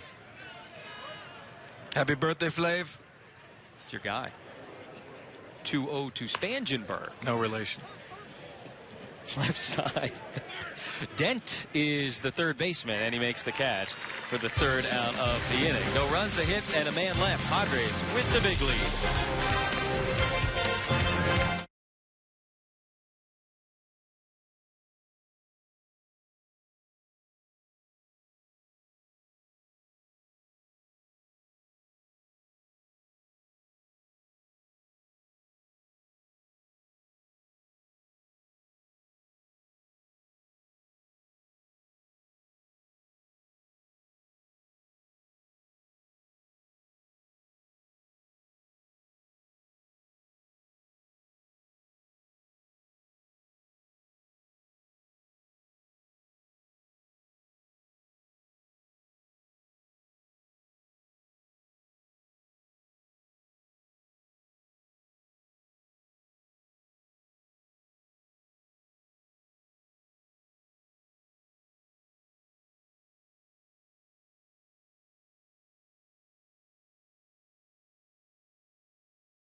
In the top half of inning number 7, a nice day here in Peoria. And the Padres very happy to have some members of the Wounded Warrior Battalion in San Diego here at the ballpark. They were recognized between innings earlier in this game, and appreciate so much of what these folks do, and glad that they're hanging out with us. Yeah, we can't thank them enough. It's great to have them out here, and thank you very much for serving our country. Marcus Mateo, hard throwing, fun to watch, into pitch here in the 7th. Well, Marcus Mateo really gained a lot of confidence this winter in the Dominican Winter League. He came to spring training. He's been opening some eyes with the type of stuff that he has. Electric stuff, fastball slider combination. Likes to work the ball down, and who doesn't? But with that plus velocity and the slider combination, can get some strikeouts as well. So Mateo in to face the Cubs. Bottom of the order for Chicago, Mike Olt out of the 8-hole is 0 for 2 with a strikeout this afternoon.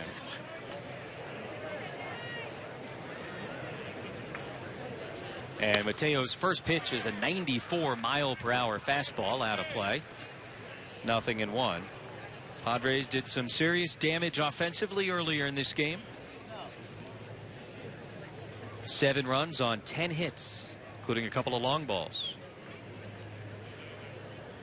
Olt hits that one hard into left field. Dickerson got to go over and cut it off. Olt thinking about 2. And as the throw comes in, he will slide in just ahead of the tag of Diego Goris.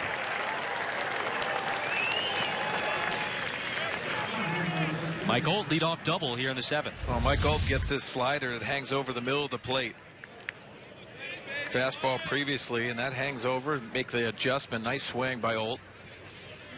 But Dickerson in left field hustling down and getting this ball before it gets to the wall, and had an opportunity to get him at second base. Chris Valleca. First pitch swinging, can't hold up. And it goes back to that slider again. Much better slider there. And we're going to have a pinch runner after that at bat. Jonathan Mota heading out to second base. Sometimes it happens quickly out there, and the guy can't get in before the first pitch of the next at bat. Or if you have your bench coach on the headset, sometimes you can't get that move either. Appreciate Dave Roberts taking some time for us. We do. This coaching staff is tremendous for us. A lot of fun there. Over to shortstop. That is Ramiro Pena making a nice long throw. First out of the inning, and Mota has to stay at second base. Welcome to the game, Ramiro Pena. Not an easy thing to do, come off the bench in these spring training games. Obviously, these guys, they know it's part of the deal. You sit there, you try and stay loose, throughout the entire game, but it's not like a regular season game where you're coming up maybe just to pinch hit, maybe to just play an inning or 2 defensively. These guys are playing 2, 3, 4 innings sometimes off the bench. Jesse, these young guys have to be a sponge at the beginning of the game. Watch the approach, watch how the big leaguers that have been there before, the veterans especially, pick a guy out, watch his at-bats, what he does during those at-bats, and then get prepared to get into the game, because they're not going to finish the game, especially early in camp. Diego Goris into play second base as Matt Caesar pops that one up out of play. Yeah, you're just looking for opportunity if you're a young player. What a great opportunity it is to be in big league camp, learn from the veterans, like I said, and have opportunities to really give an impression to the coaching staff. Swing and a miss there. And that's strike 3. So a nice strikeout for Marcus Mateo, who has certainly been an interesting guy to watch.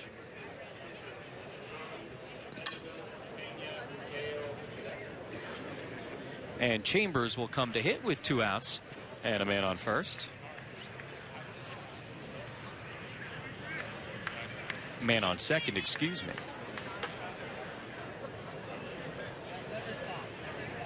Talked to Buddy Black about some of these relief pitchers trying to make the squad. Mateo, Jose Valverde, and the decision to sign these guys.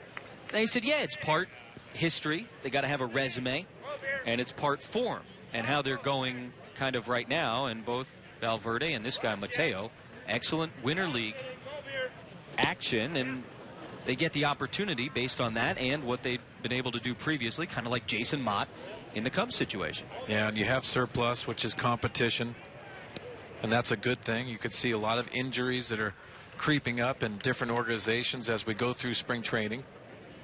Bud Black knows the importance of dealing with adversity and who's next and who's going to help you throughout the year. Chambers takes that fastball inside.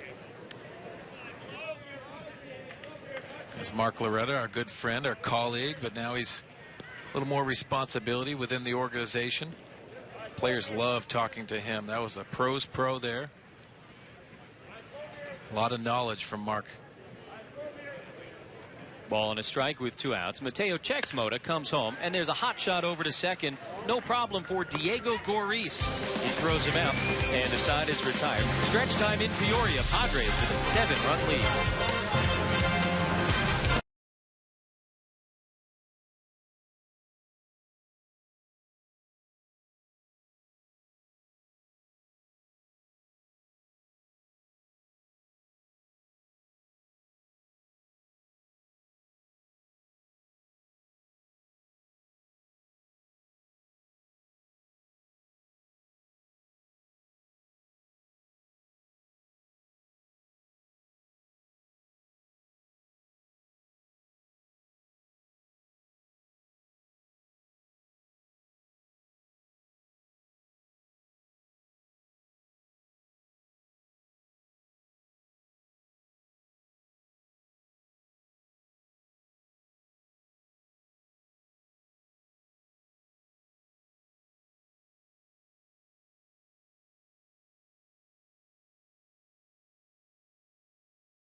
Seventh inning, a calendar marking kind of day here in Peoria. You want to be here for this one. Here's some other dates to keep an eye on coming up in his 2015 season. Opening day at Chavez Ravine, April 6th. Opening weekend against the Giants at Petco, that 4-game series, April 9th through 12th. Dodgers come in for the first time in late April. Nationals, picked by many people to be the pennant winners in the National League. These Cubs also coming in May.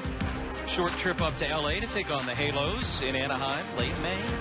Mariners, Rangers, some interleague action. Play both at Seattle and at Arlington as well. It's going to be a fun year at Petco Park. A lot of dates to circle on your calendar. Yeah, fun year as we see the left-hander, Drake Britton, coming out of the Cubs bullpen. But yes, it is. It's going to be exciting. A lot of people, and you see the Seattle Mariners, who the Padres share this complex with.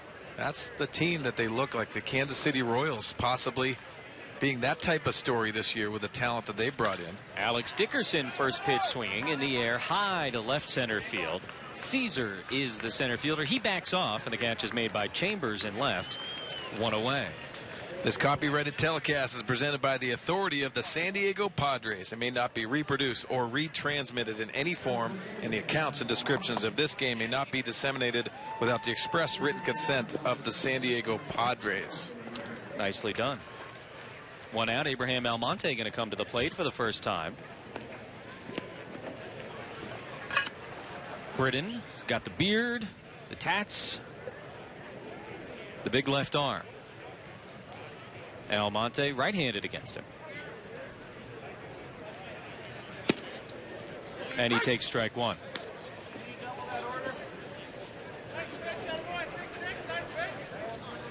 Almonte's been in and out of the starting lineup like most guys here in spring training. 5 for 19 with an RBI and a double so far. Misses the 1-strike pitch. Yeah, we saw the double the other night, Jesse, that started that inning that won the game on TV the other day. Almonte brings that energy from both sides of the plate. Another option for Bud Black, and surplus in the outfield. The 0-2 to Almonte is down low. 1 ball and 2 strikes. Saw him do some different things last year as we compare tan lines. Chicago people might not have seen this much sun in about 8 months. Been a miserable winter there. 1-2, Almonte off the end of the bat, fouled out of play. Abraham, of course, came over to the Padres last season in a trade with the Mariners that brought Chris Denorfia to Seattle, and Dino signing a free agent contract this past offseason with the Cubs. Not on the trip today. Yeah, that'll be a good spot for Chris Denorfia. I know a lot of Padre fans love the way he played the game. I did as well. Almonte can't hold up his swing there, and Britton strikes him out for the 2nd out. Yeah, Denorfia, good veteran presence in that Chicago clubhouse moving forward. That's what they have to do, and it's a message that the manager sends. But also reinforcing that is the veteran presence that you have in the dugout, in the locker room. Hopefully they can change that culture, because the Cubs, not since 1945, have been in the World Series, but you know, the losing and finishing in 5th, they want to change that atmosphere and that culture. I think it starts with Joe Maddon, the manager, as well. Maddon, the 54th manager in Cub history, as Diego Goris lines that one into center field. Caesar makes the catch, and a 1-2-3 inning for Drake Britton here in the 7th.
Start in the 3rd inning, Matt Kemp with his 2nd home run of the spring. An absolute blast out to left field, hitting the top of that tent here at Peoria Stadium. That was not the only long ball of the day for the Padres, though. Guy who had a great spring last year and is off to a hot start again this season. Tommy Medica, the very next inning, a moonshot of his own, 2-run blast to left center field. Love to see the power from these Padre bats. Jesse, you're seeing power, you're seeing intent with the swings, you're seeing aggressive swings. It's not just the home runs today. We've seen some solid at-bats, quality at-bats. But Black has to be happy with that. Mark Kotze, the batting coach. Gotta love it all. Chris Rierick, left-hander, in for the 5th time already this spring. Spent all of last season at AA San Antonio and AAA El Paso. 3-0, 2.89 ERA. Kind of an interesting guy to kind of keep your mind on as we go through this thing. A 27-year-old. Hasn't made a major league debut yet, but you start thinking about who the lefty option out of the pen might be. Yeah, the plus fastball, but also that slider to go along with it. Most of those lefty specialists have that fastball slider combination. A lot of people in camp are talking about that slider, that secondary pitch. Jonathan Herrera looks at a fastball called strike there. 1-1.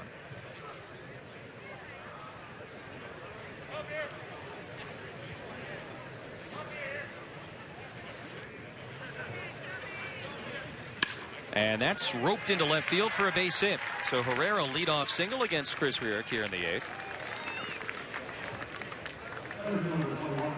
No, he talked about Joe Maddon at the end of the last inning. Hired back in November, and obviously a little bit of a different situation. Rick Renteria, the former Padre coach, was hired after the manager and let go after just 1 year when Joe Maddon became available. But Maddon going to try and turn this thing around for the Cubs. And it's, of course, not just deep history, but it's recent history as well. 5 straight years in the cellar of the National League Central. Lost 89 games last year. Haven't had a winning record since 2009. Haven't been to the playoffs since 2008. Haven't won a pennant since 1945. And, of course, Cubs have not won a World Series since they won 2 straight in 1907 and 1908. Yeah, they're starving for a winning season. And there's a line drive base hit up the middle for Junior Lake, who gets his first at bat after coming in as a pinch runner earlier in the game. So back-to-back hard hit singles for Herrera and Lake. Yeah, Jesse, team president Theo Epstein and also general manager Jed Hoyer, the former general manager of the San Diego Padres, understood they could go out there and get a guy like Joe Maddon to change that culture, but also one of those managers that was very successful with younger players and getting them ready and prepared and believing they can win at this level. So they took that opportunity to try to change that course of the history that you spoke about.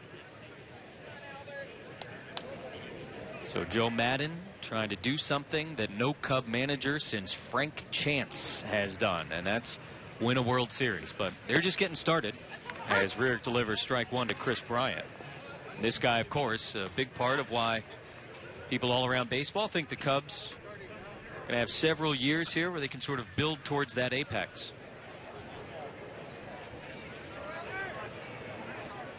Bryant struck out twice today. Also a hard hit double that didn't miss leaving the yard by very much. Takes strike 2 from Rierick. Saw him at USD put up numbers from another planet.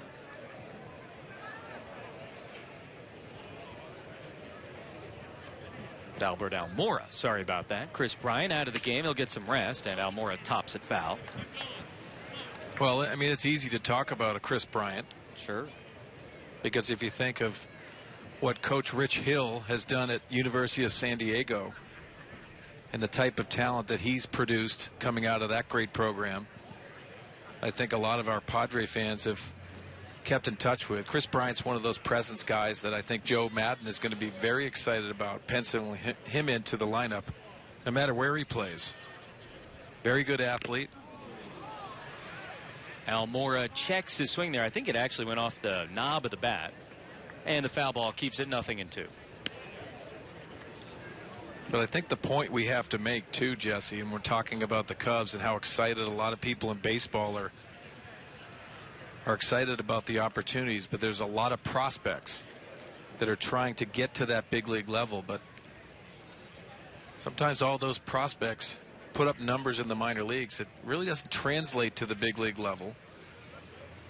And a lot has to go right for the Cubs to be there because there's a lot of young talent. There's strike 3 to Almora, tipped it into the mitt of the catcher Rocky Gale, so Rierick gets the strikeout for the first out here. And Joe Maddon, like Buddy Black, he is a player's manager, as they say, and one of his former players. Will Myers doing a little catch-up before the game. I see also Dave Martinez, who's the bench coach for the Cubs, who he brought over from the Rays. And that history that they had with Will Myers, spoke very highly of Joe Maddon and playing for him. Most players definitely do. I spent some time with Joe Maddon in the minor leagues and taught us a lot about how to get prepared for the game. But he also has a way about him, that presence that you really love to see as a manager that's going to lead your club. Ryan Dent at the plate with 1 out. Runners on first and second. Chris Rierick's got himself a little bit of a situation here with 2 men aboard. And the 1-0 to Dent is a called strike, 1-1.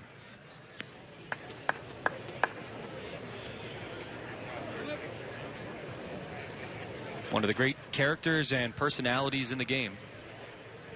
And it's easy to just sort of say, yeah, he had success in Tampa, but got to remember where the Rays were prior to that. Not just an expansion team, but one that was completely off the map, so to speak. And Joe Maddon shows up, takes them to a World Series, all those playoff appearances. Now gets an opportunity to try and do it on the north side of Chicago. 1-2 to Dent, and a little roller foul outside of third.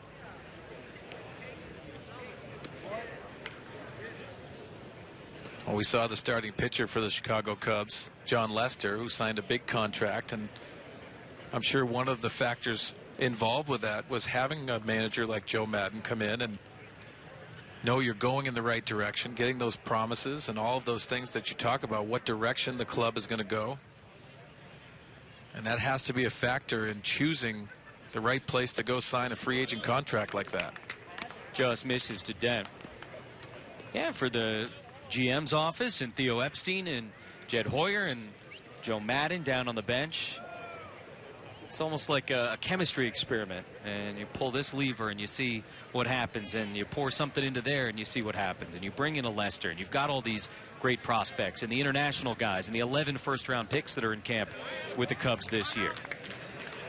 Well, like Ken Rosenthal talked about the changes that they've made going forward, trying to bring in some of that veteran presence, having a good mix.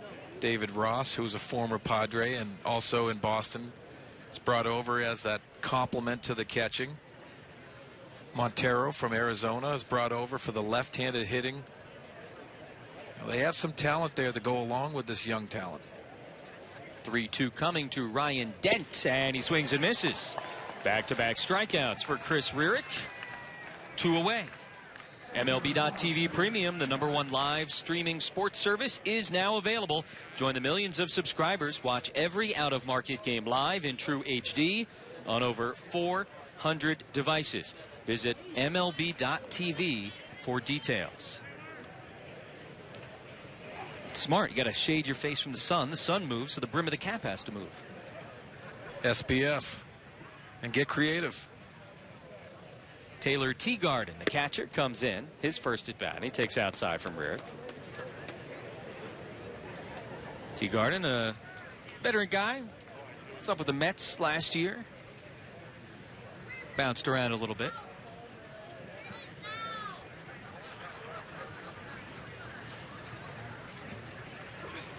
And the 1-0 is a fastball called strike.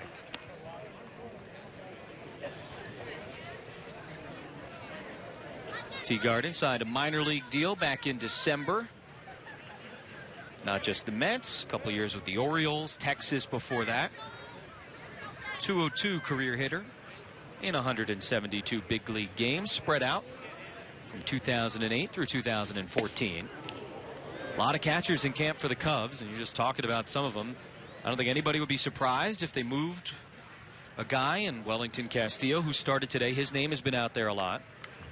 I think a lot of clubs are looking for that catching, especially the backup catchers. We already talked about Tim Fedorovich for here going down with that knee injury, so the Padres possibly could be looking for somebody. Constantly trying to improve your club, but you know there's going to be some transactions when it comes down at the end of the spring training. Padres started making some moves today as far as thinning out the big league clubhouse. Taylor Lindsay, option to AAA El Paso.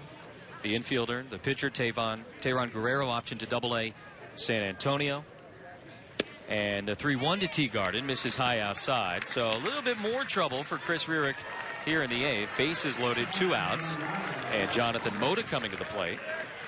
Also Justin Hancock and Aaron Northcraft, couple of pitchers. Outfielder Hunter Renfroe, catcher Griff Erickson, all reassigned to minor league camp. And it's just that time of year at this point.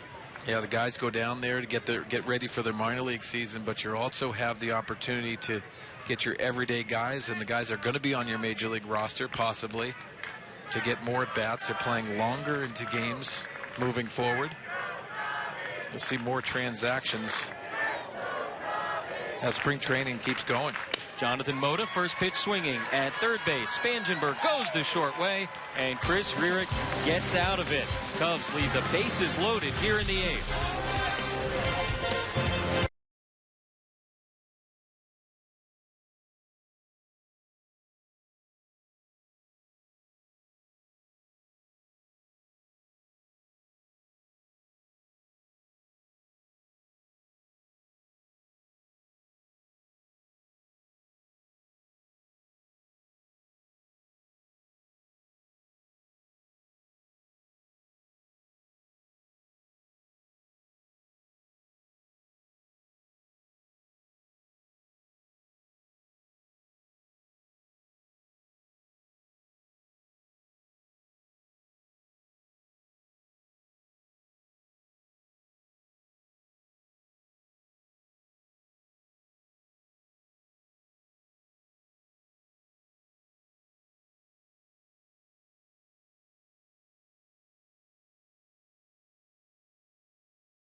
I think that my role hasn't changed with the guys that we've gotten in, but what hasn't changed is my desire to win, and you know, we've got as good a chance as any in recent memory to do that. So you know, I'm going to be out there doing what I can to help, and you know, as far as me personally, I believe that, you know, if I play the way I'm capable of playing, I'll have every opportunity to not only help achieve our team goals, but my personal goals also. You love hearing stuff like that out of a guy like Will Venable, and one of the things he's doing is getting another at-bat, his 4th of the afternoon here in the 8th inning, with the Padres holding a 7-0 lead on the Chicago Cubs. It's a different role for Will Venable this year, but he seems to be embracing it, and we heard from Dave Roberts earlier in this game, not worried at all when it comes to the makeup of the Padre outfielder. Yeah, and I love the fact that Dave Roberts is saying Will Venable is ready for any challenge and not worried about Will Venable. So that tells you the experience that he's really had the last few years. Blake Parker, the new Cub pitcher, misses with the breaking ball. 1-0 to Venable. And he's going to be a valuable piece moving forward, especially late in games, Jesse. I think that's going to be very important when you start talking about that outfield defense and how much ground you're going to cover, especially late in games when you have a lead, because this is a team that's built with a bullpen that can really get a lot of big outs. Can play all 3 outfield positions. Obviously a left-handed bat off the bench, if you're thinking that way. Can obviously pinch run. Big breaking ball. That's a strike. Yeah, I talked to Will Venable today about left field, because predominantly we've seen him in center field, right field, and it's very difficult to move from position to position. When you talk about all 3 of them, it's just different angles off the bat, how much coverage you have to have, the differences when you go to different fields. You're going to see so many different things. He said, you know what, all I need is a few more reps, because when he came up here, that's predominantly the position he played, left field, and now he started to move to center and right. But just getting that comfortable feeling in all the positions is going to be a challenge for Will Venable. Ball and 2 strikes from Blake Parker. Back to the screen. So what do you make of the outfield defense? We've talked so much about it already. I think they're athletic. I've seen how they're working. We talked about with Dave Roberts of the intensity they put in every single morning. We're afforded to watch their routines out on the backfields, and I like how they're working. And these are proud athletes that I think they're going to surprise a lot of people. Then again, you know, you understand Petco Park is a difficult outfield to play. A lot of space out there. Not quite as much here in Peoria, but it is that tough sun, as Caesar makes the catch for the first out of the inning. All right, so hard work is part of it. What else can Dave Roberts, Jose Valentin, Bud Black do to help these outfielders out defensively? Well, what I haven't heard, Jesse, is you're going to understand that there's a lot of scouting reports, and I think they're going to have to rely a lot of their positioning. If the center fielder, Will Myers, if he's in center field, if he's going to play the pull side, they're all going to have to shift. And typically you want to cover the gaps rather than the lines. So if you are limited in range, and I'm not saying they're going to be, you're going to have to position themselves very well. And I think the coaching staff prepares themselves with the scouting reports, with all of the information that's thrown around. I think you understand with the defensive shifts, they're also shifting in the outfield too. We always center on the infield guys shifting over. Well, you have to be active in the outfield as well. Yeah, that data, that information too now, it's more precise than ever before. It is, and there's a lot of information you're taking in. You're seeing a lot of guys where they make their outfield outs, where they position themselves. I think they're going to be very aware of where they have to position themselves and moving and protecting the weaknesses of the outfield and what really the ballpark brings. You understand, if you've been to Petco Park, that right center gap is very scary to think about. You want to protect that. So you might see Matt Kemp, who's playing right field, pinch over a little bit and really bunch up the gaps and try to protect that area. Be interesting to see how it all shakes out. Pena strikes out against Parker, and Rocky Gale came in to catch. Last inning, comes up for his first at bat. Will Myers has never played a game at Petco Park. Gale, first pitch swinging, pops it up behind the plate. Teagarden gives it a look. It'll bounce on top of the Padre dugout, though. And at one point I heard Myers say, it's only 398 out to center. How big could it possibly be? But it's big out there. It is, and so many times you hear about the heavy air, and the ball actually hangs up a lot at Petco Park. And we've seen some plays out here with Will Myers, and he's been in right field and also center field. And he's ranging, but he's very good and very athletic. Those long strides, but good with the glove. I think he looks comfortable as an outfielder, and the challenges, sometimes you get those challenges in front of you and you try to meet them, and there's a lot of pride that's involved.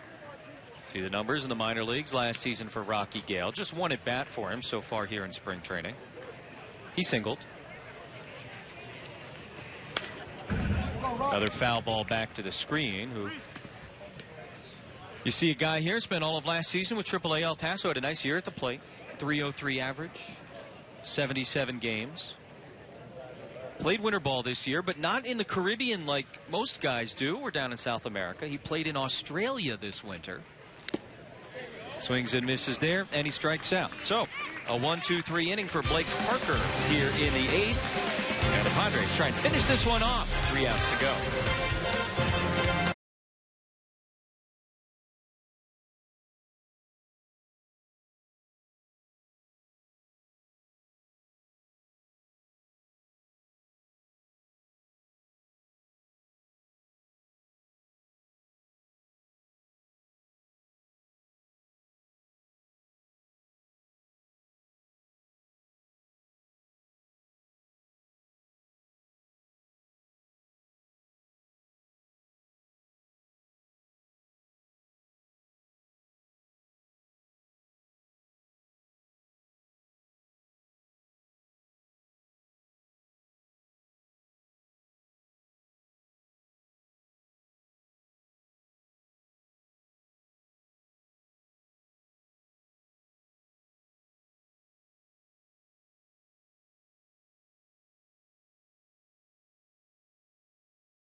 Shutout victory, 7-0 lead over the Cubs here in the 9th inning. We got more Padre baseball for you coming up tomorrow afternoon, 1 o'clock.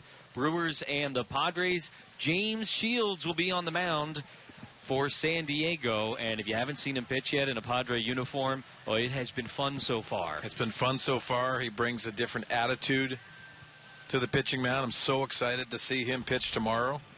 Moving forward, as we see Kevin Quackenbush. Quack, quack. Guy that was fun to watch last season once he established himself as somebody to stick in the big leagues. Of course, he was on that shuttle at the beginning part of the season. 4th game here in spring training. A guy that really stuck with it last year. Not an easy thing to do. Yeah, it's a great point that you make, Jesse, because I think it really was a motivational factor for Kevin Quackenbush. First few times, you're just happy to be in the big leagues, and then saying, you know what, I don't want to go back. And the motivational factor of being able to close games in the minor leagues, and he got into that role. Did very well, got a lot of outs, and he attacks a strike zone. This is a strike thrower. Elliot Soto takes strike 1 from Quackenbush. Made his big league debut on April 25th. And he was recalled 5 separate times, Quackenbush, to the big leagues last year. All in a 22-day span. Frequent flyer miles, no big deal. A lot of Southwest between San Diego and El Paso. Hey, he probably has a free trip. Silver linings, man. Love it. You always got to try to take the positive out of everything. Kevin Quackenbush belongs at the big league level. Ended up closing 6 games, earning those saves. It was neat sort of watching how Buddy Black and Darren Balsley introduced him to different situations as the year went on.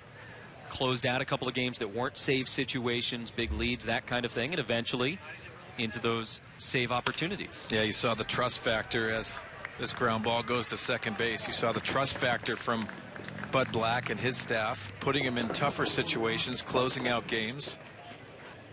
And another factor to be involved, and we always talk about Darren Balsley and Willie Blair, the bullpen coach, also having a Trevor Hoffman to pose his knowledge into Kevin Quackenbush and finishing games. And the staff are great teachers. Darren Balsley, the pitching coach right there, but he puts a lot of credit on the rest of the staff. Matt Caesar with 1 out against Quackenbush. Another first pitch strike from Quack. Caesar, S-Z-C-Z-U-R. I'm getting the buzzer on that spelling competition. Back to the screen, 0-2. Be interesting to see where Quackenbush fits in this year. Well, I think he can fit into any type of role, and I think you have an understanding of how talented this bullpen can really be. But stepping into that spot last year and performing very well, now the expectations of trying to win and having a lot of talent down there in the bullpen. These guys had great chemistry together. It's almost so much fun to see that evolve throughout the season, and the pitching was outstanding last year from the Padres. 1-2 pitch, and Quackenbush gets him to chase a high fastball. 2 up, 2 down. Well, you talk about the swing and miss stuff by Kevin Quackenbush. He has that fastball that he can pitch up in the strike zone. It's a quick arm. And that tells you a lot. It indicates the type of stuff that they have, the swing and miss fastball.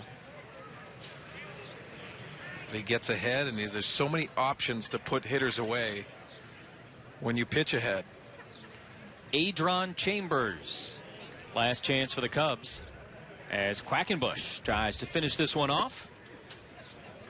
And for the first time this inning, he misses with the first pitch. 1-0.